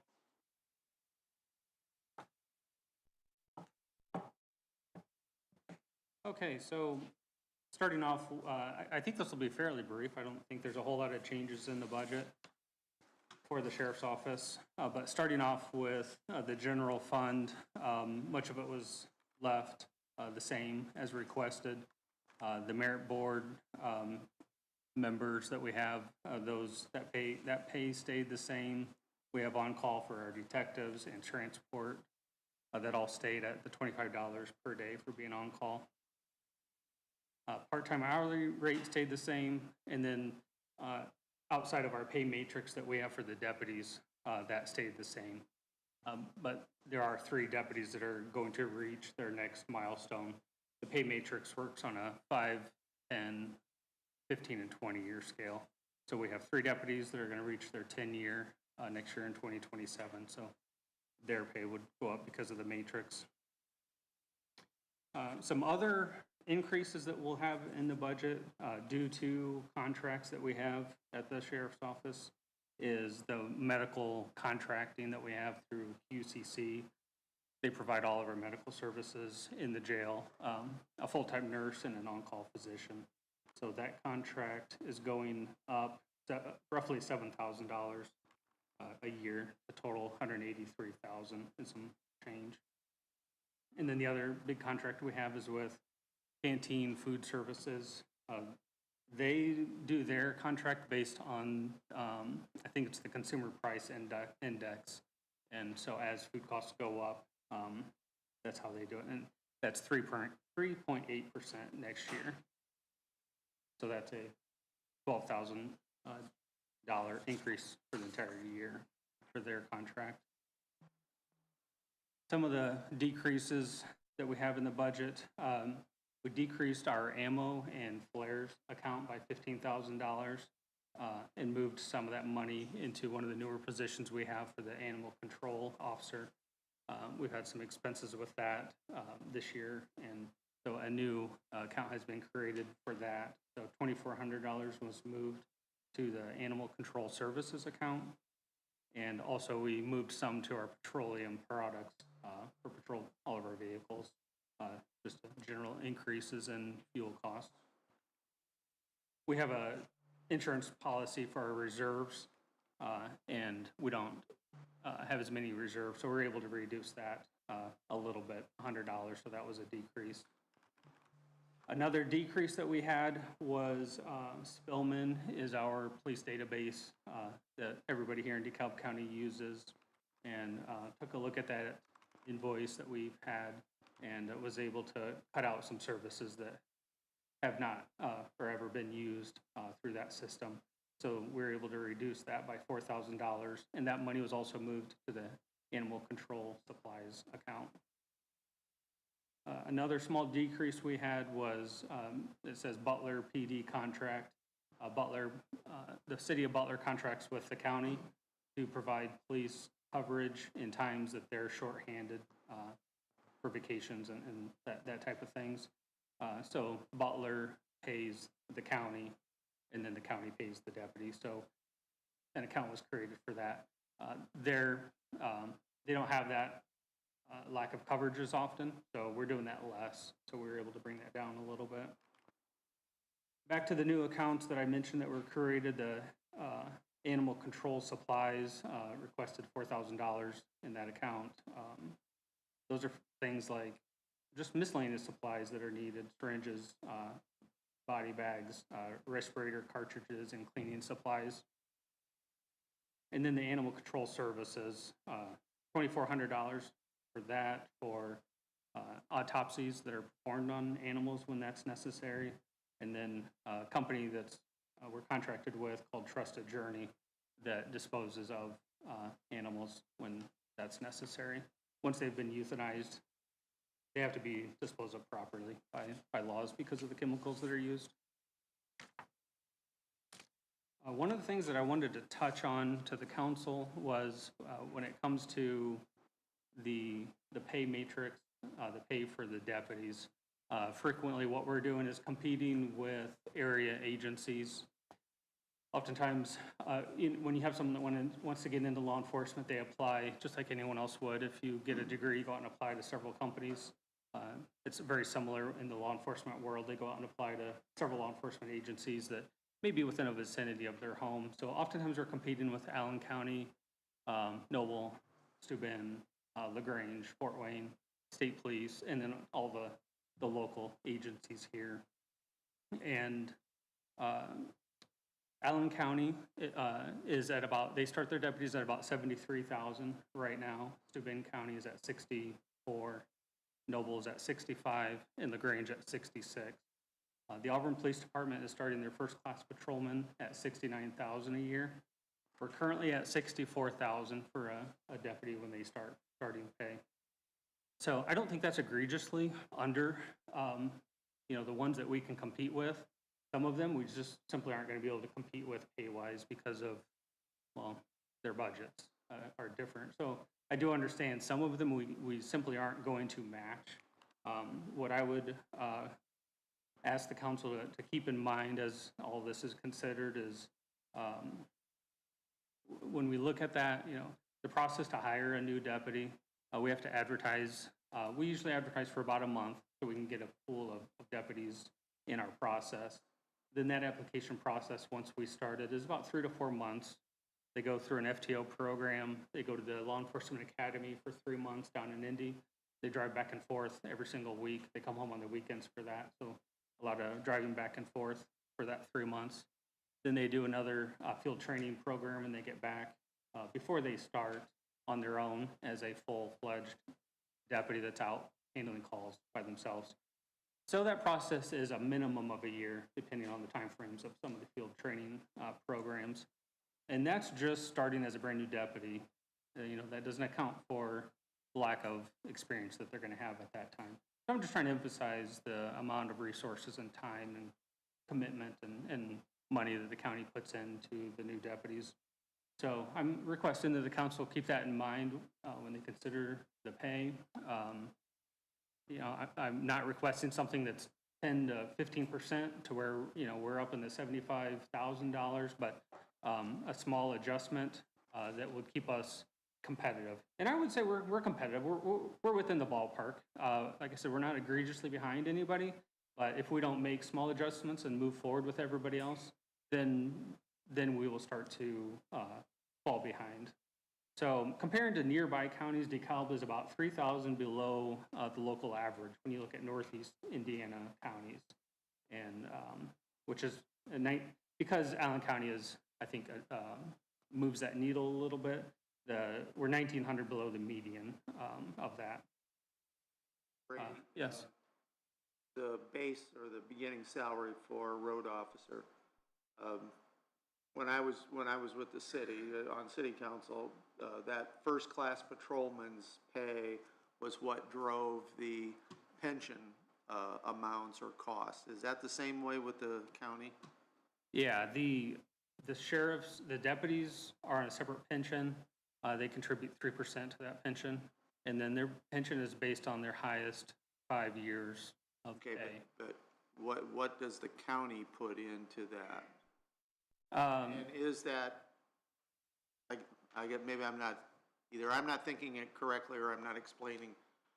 The base salary at the city is where the pension started. And so everything, we could do a lot of adjustments with a lot of other when they would get promoted and things like that was fine, but everything focused back on that first class patrolman's salary is the beginning point.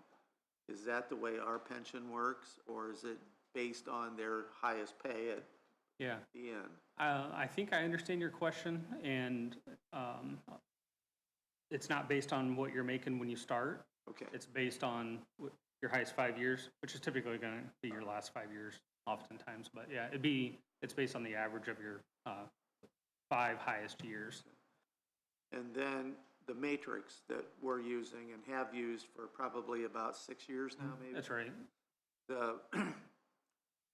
The first year pay would drive the rest of the matrix up. It would, yeah, in order to prevent compression of that, because of the way that is structured, it would be a domino effect. So it would affect everybody, whatever percentage that is, everybody would be bumped up, but it would still be within that pay matrix.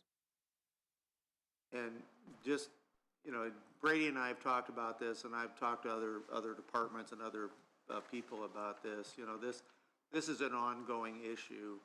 It always has been. It's probably a little worse now at this point than it was before, because the state increased the beginning pay of a state officer, of a Indiana State Patrolman, to the point where it's driven everybody else up. The state police superintendent at the time that it was initially happened said, you know, they were starting to offer crossover, letting people leave the department and come into the state police. He would say that they don't recruit local officers. Well, they do recruit local officers. And I think even back then we were able to show it. But we're all fighting this same battle of you know, we raise it, the neighbor raises it, and the next neighbor raises it a little more. Yeah. And it's just ongoing, but as Brady has said, if we train an officer and we lose that officer, it's going to be a year, maybe two, before we're back up to the same place because of the training. And so it's really important that we retain our officers. We've been very fortunate, you know, I have to say, I mean, we're fully staffed on the road, and, you know, I do recognize that if we were to go far above and beyond, I do understand that that's where we get into this. They're above us, we're above them.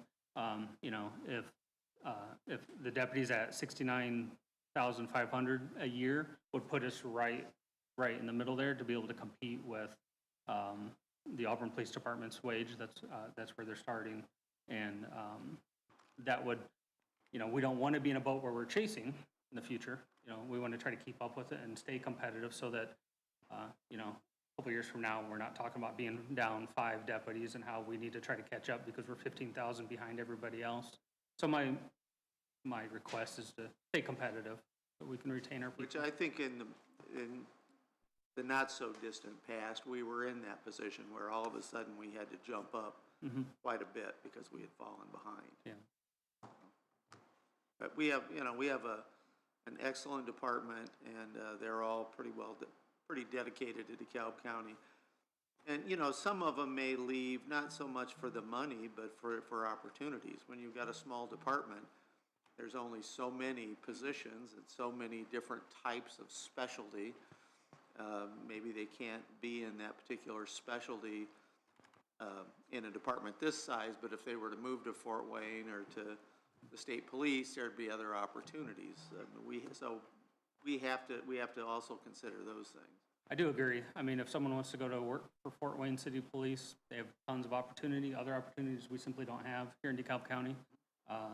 Not able to do that, but what we want is people that want to work here in DeKalb County and be in a community where hopefully they're from and where they live. And you know, I do recognize that the pay will never be what Fort Wayne PD pays, but the bigger that difference gets, the more attractive it is, you know, to go do that. So.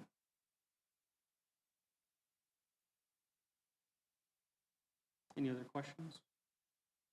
What did you say Noble County is paying right now? I want to say it was 64, but let me check my notes. Noble County is at 65,112. Okay, thank you.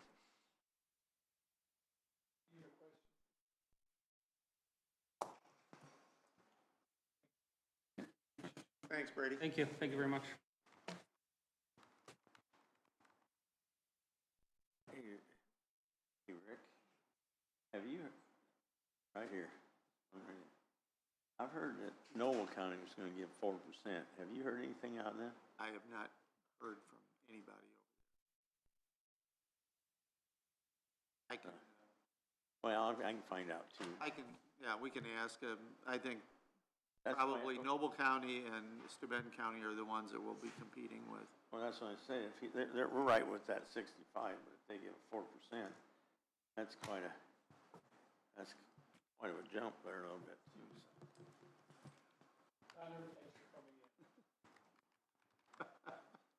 You can start Thanks. now. Good afternoon. Surveyor's office should be pretty easy. We kept our wage budgets at 0% as requested. And then our operating accounts, we also kept those at 0%. We kept them the same as last year. We already run a pretty slim budget. We didn't make any changes. So that way we could meet that request of a 0% increase.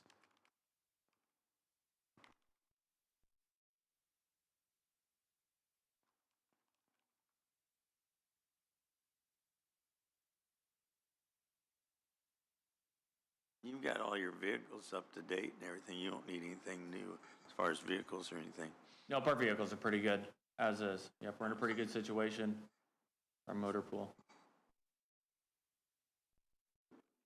So we don't have any items on our 5-year plan. No major items to purchase. We're pretty good there. Nothing that is a necessity. I could think of a lot of things I would want, but nothing that I necessarily need. So. Well, I know that since you and Glenn have been there, we hear a lot fewer issues coming from the surveyor's department. Good. You've worked pretty hard with all of the area residents, which, by the way, did you get that second email I did. Sent you today? Yep. Okay. Yep, I'll reach out. Yeah, complaints about the surveyor's office have gone down considerably. That's who I got the most call on. Most of them just come from you. Huh? Yeah. No, I have to say, you did get my pumpkins out of my drain. So they'd run. It's true. I saved your drain. So anyhow, but no, as he said, the complaints have come down. Good. So I think the only thing for consideration is just like the training fund. Like to try to see that stay there for whatever we have possible. Chris Comer and myself have taken on parts of a lot of different committees that cover a lot of different areas, so we're trying to become as well diverse as we can. So if the opportunity arises that we need some of that training, I just want to be able to come to council to get that or have that There is one, like the recorder, that he had requested more than what we're going to be able to do in the elected official training fund, so we will need to put more in the county general one.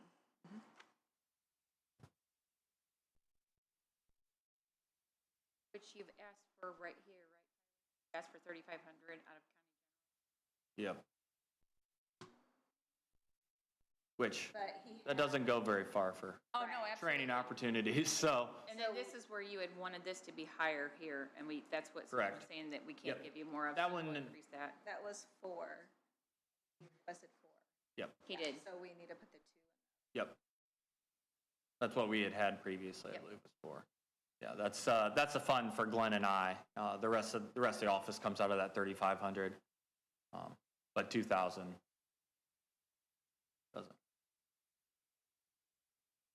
doesn't get you very far. This previous year, I went to a data center conference. Chris and I went to that. Try to learn some more about data centers, what all the new technology was, what's the issues with them, what's the pros, the cons, so that we could bring it back to Planning Commission and hopefully have a more informed board. So that used up this year's training, so it didn't go to any floodplain or stormwater conferences this year. The plan is to try to, every other year to go attend the Indiana Floodplain and Stormwater Management Conference, learn any new changes in the state regulations, any new up-to-date technologies or strategies for maintaining stormwater and floodplain. So next year, that will probably be the plan, is to attend stormwater conference again.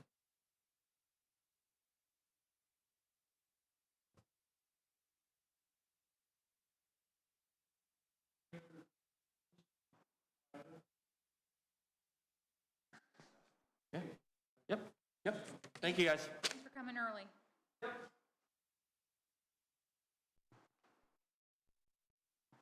So for Becky Calhoun, this will be something you guys need to decide. she can't come early, but her budget is exactly the same as it was for this year. So I could, because 3 o'clock's a long time to wait. I could, or Jody, one of us could message her and have her send us an email or a document or something of any changes that she had anticipated that we could relay to you guys. Or Extension can't come in until 2:30, so the extension office can't come in She's had until. minimal changes maybe over the last extension, yeah. years. Extension or the, or drug-free. Drug-free. With the drug-free, Mhm. first of all. So, unless if we have consensus from the county, we could just. It is. So. I probably should Well. ask, I mean, I just feel like we should ask her to see if there was anything she wanted to speak with us about. Yeah. What's that, Amy? I haven't had a chance to look at it. Oh, okay. And I know she her, talked a couple of different times about drug-free possibly going away. well, we're She comes still, every are year we to still, are we still trying to get rid of the money that didn't get spent 10 years ago? Oh, I don't know about that, but, I mean, she comes every year to commissioners and she has plenty of money to give out in grants. There was a time 8 years ago, not, whatever, it was the previous person that was in charge of this program was not doling out the money appropriately. Got everybody and his brother from here to Indianapolis involved in it, the judges and everybody else. And finally came up with an agreement that they would give out the money that hadn't been given out, plus the current, whatever income they had, and they were gonna spread it out over a number of years, but, it became a big issue. This comes from, some court cost, doesn't it? Yeah, let me look. Yeah, drug-free. From the tobacco settlement. Yeah, the tobacco settlement was part of it, but I think there might be some that's put in when you get convicted in court, and Dana would maybe know this, but, or she should know this too, if you can ask her. Yeah, But it's not tax money. it is from, drug abuse, prosecution, interdiction and corrections, and also alcohol and drug countermeasures. Yeah.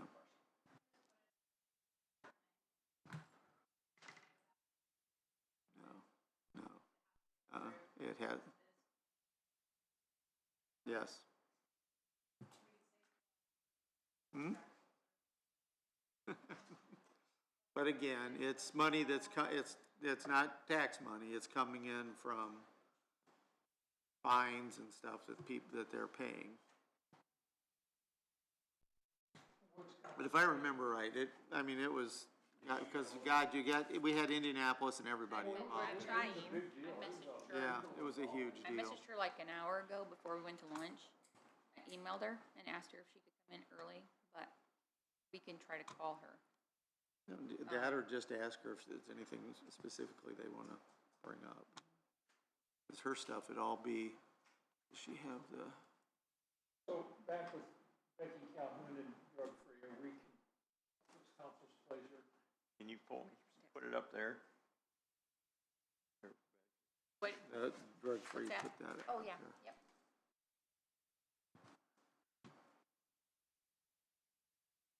There's nothing in the folder.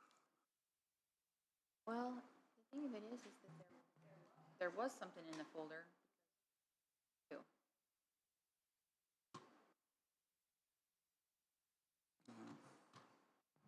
Yeah, for whatever reason, this is not.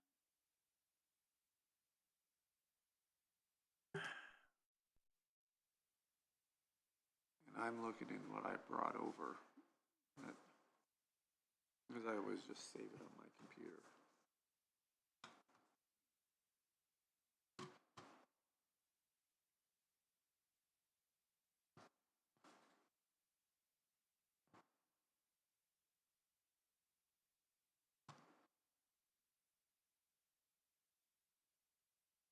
42,000 in award expenditures. Those would be those that apply for the grant. 12,000 in her contractual services, which that is the $1,000 a month that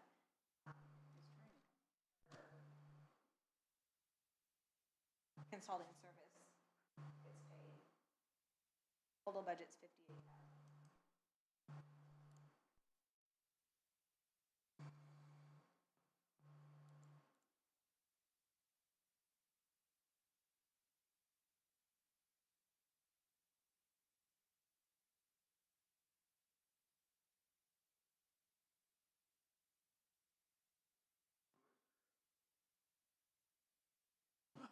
I talked to her about our budget. Just message me. Is that, in that a special fund? What's, that her grants and stuff are coming out of? How much is in that fund total? It's just asked, I don't know. On your shoulder.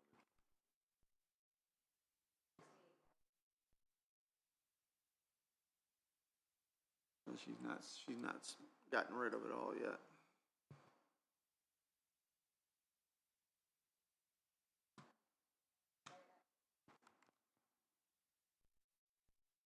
In 2025, we receipted in 34,846.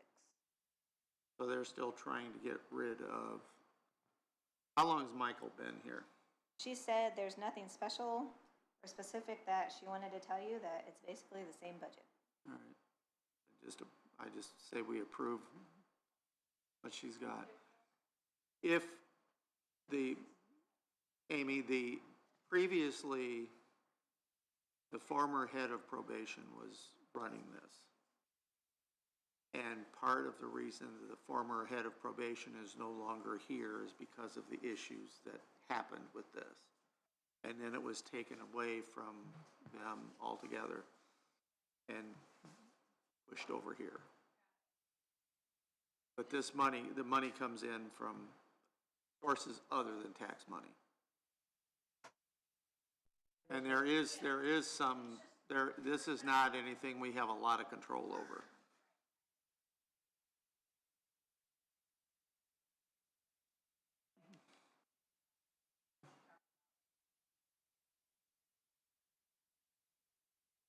And I'm not sure who all she gives grants to, but she can give grants for non-smoking stuff, and she can give grants to the jail and to the probation department and whatnot.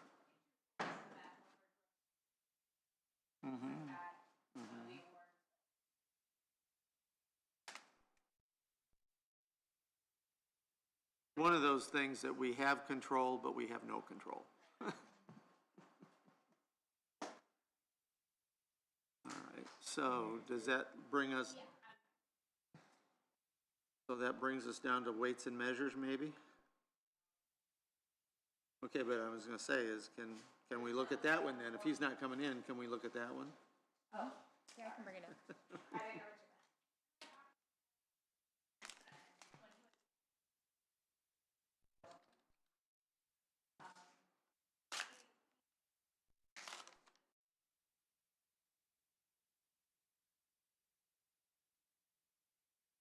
I talked to Patrick and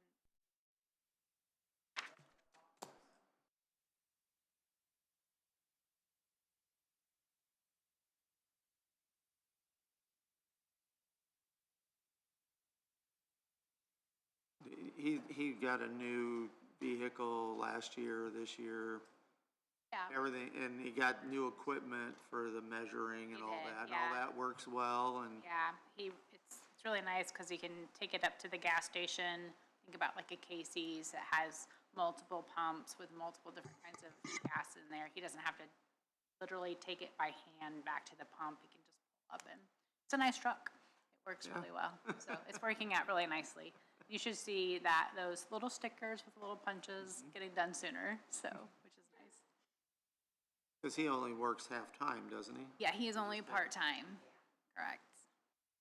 It's definitely not a full-time position.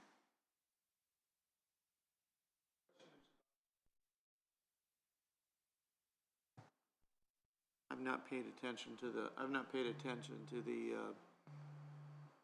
percentage increase from the other departments on the petroleum. Is 9%? Is that close to what the other ones were asking for?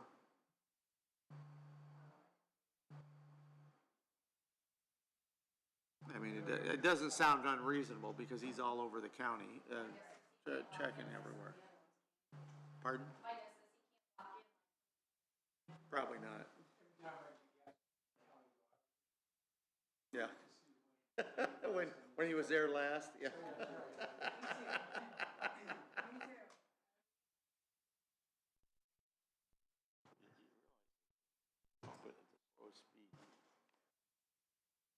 This can't come till when? 2:30? More speed, you'll get more gas for the money. And if you. That's all that's fast left, right? speed, because you're getting more air pump moving through it. I think, yeah. But I think the one thing I would like to ask her is the changes that are coming down with the extension office.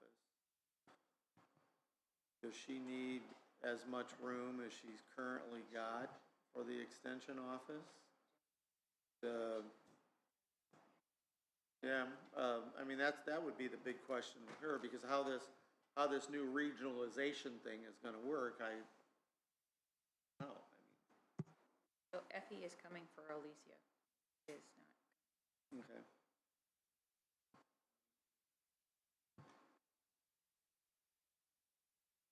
Yeah, she's not judging until 2, and then they were gonna. They were on it at 20, so tried to cut it earlier. It was in that letter, wasn't it? First of the year.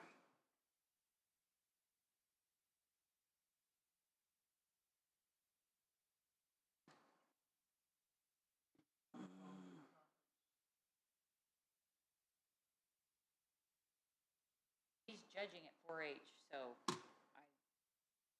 I don't know, maybe Bill knows something more than I do, but good. That's what Alicia. According to the letter that she wrote, gave us, with the transformation of the extension taking place effective January 1, 2027, the wording is, the contractual service wording will be the same as it was last year. Services will still be provided to the county in the areas of 4-H, youth development, agriculture and natural resources, health, human sciences, and community development. But skipping down, they're going to a regional team of extension educators, so that means to me that not everybody's going to be based here, but one person may still be based here, but everybody else be sharing.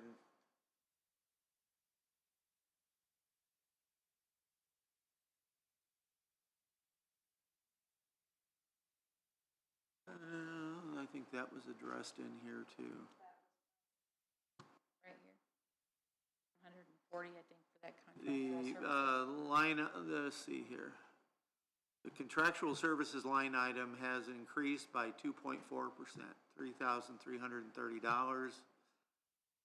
And the second point on here, because educator expenses are now included with the contractual services line item, the travel, training, education line was decreased by 93.5%, $6,550, and the computer equipment line within the cum cap fund was decreased by 58%, or $1,600. Overall, the extension budget reflects a 1.9% decrease of $4,820. But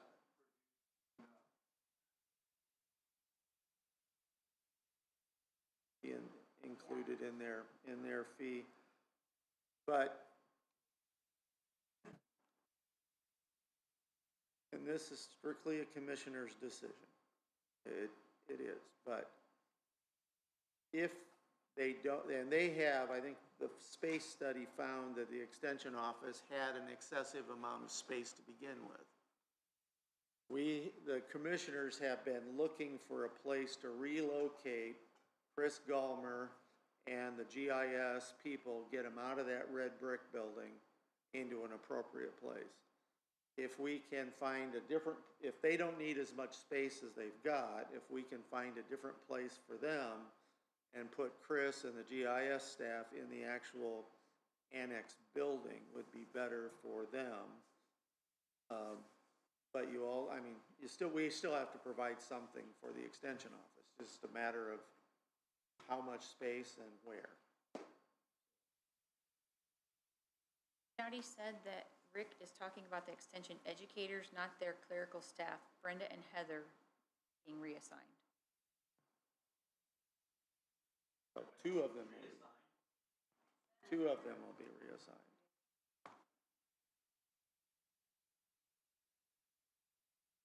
Dottie said that Rick was talking about the extension educators, not their clerical staff, Brenda and Heather, being reassigned. So the educators are being reassigned, the clerical staff will still be here. Yes. But in either case, Brenda and space study already says they have too much space.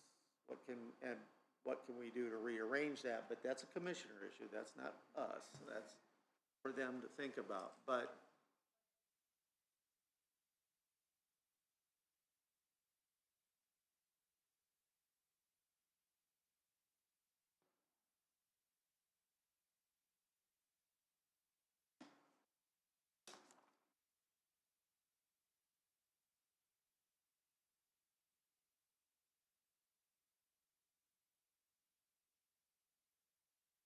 yeah, it wasn't. That's what Susan just said too. But it should be now if you can see it. Hit refresh.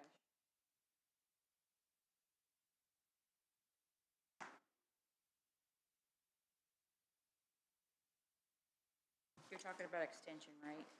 yeah.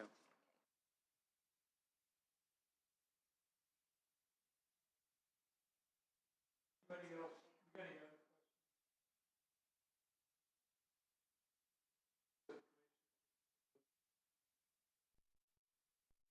Yeah, just to reiterate, so it does say in her notes, so for the contractual services, Purdue has asked for a 3% increase. However, 3%, but then she said that they switched it to 2.4%, which now includes educators' mileage and computer leases. And then 58% decrease as educator computers are now being paid for the contractual agreement. So that just leaves the three, basically, there's one part-time requested person that's very, very small, and then the two other clerical, which she has in parentheses, 0.12% decrease in wages for the first deputy. And that's on that budget line items by department. And what I was reading to you was the letter that she provided us on July 6th, which everybody should have a copy of that. Emailed that. And then the other page kind of looks like this. It would have came in your email, but the very first page looked like that. But I also uploaded that. Now, if they use the 4,500 for supplies and 4,250 for postage, those just seem high for such a small office. They do send out a newsletter.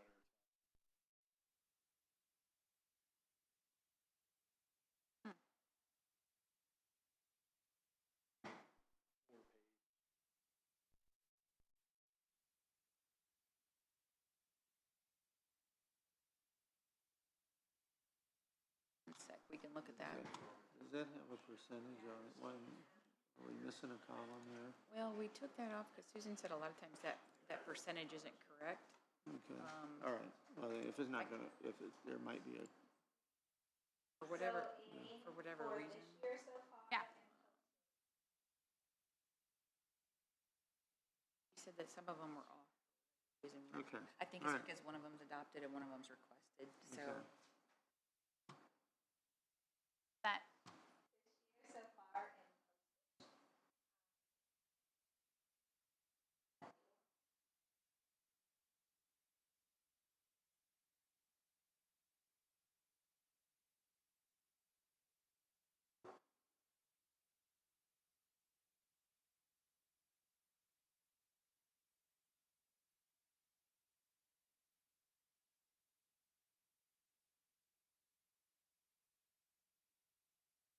had a big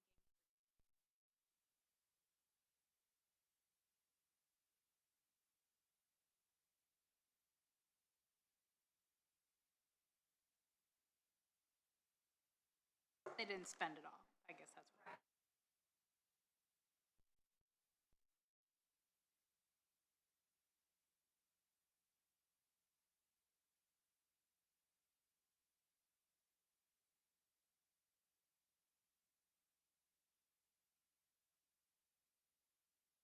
Versus 46,374 is probably what that category would be paid at the highest rate.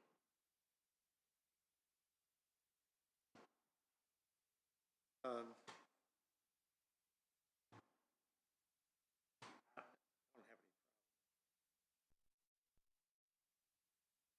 Whole space thing is a commissioner issue to deal with, not us.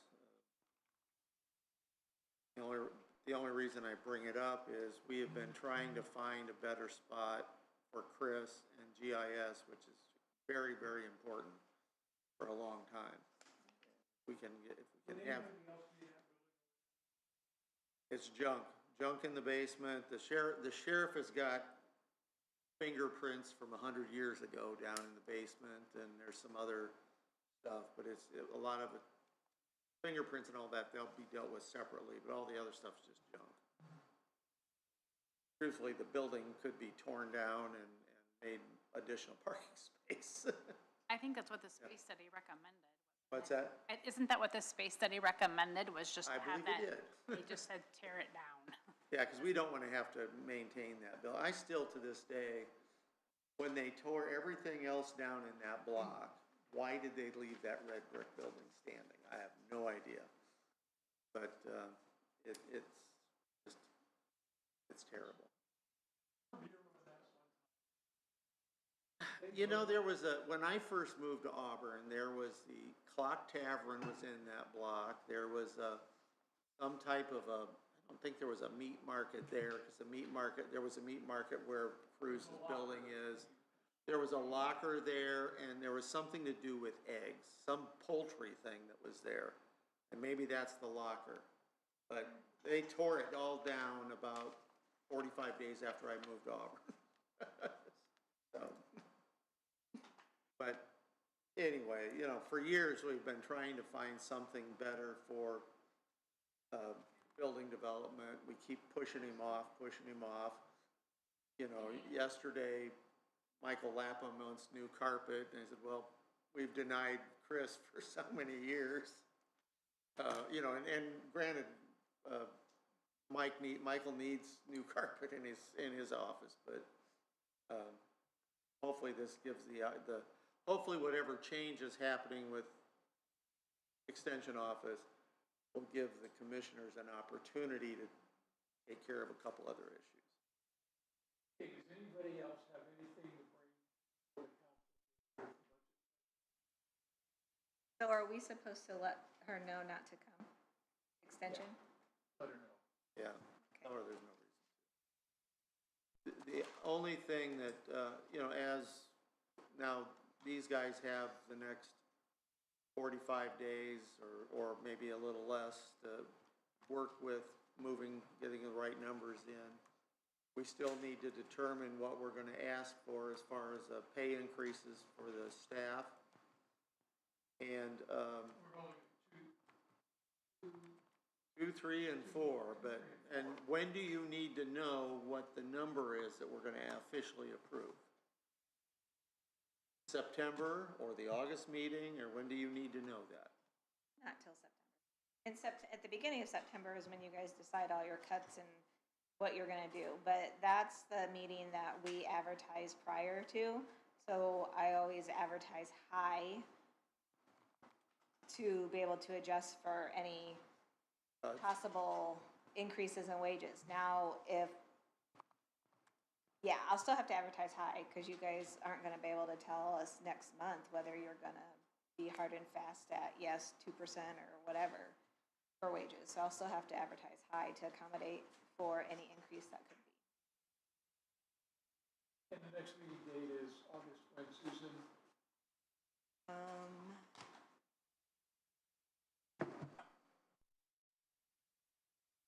12th, I believe. The other thing that I would like to see, and they could take care of this now. Over the last 2 days, we've talked a lot about education and training. We know that the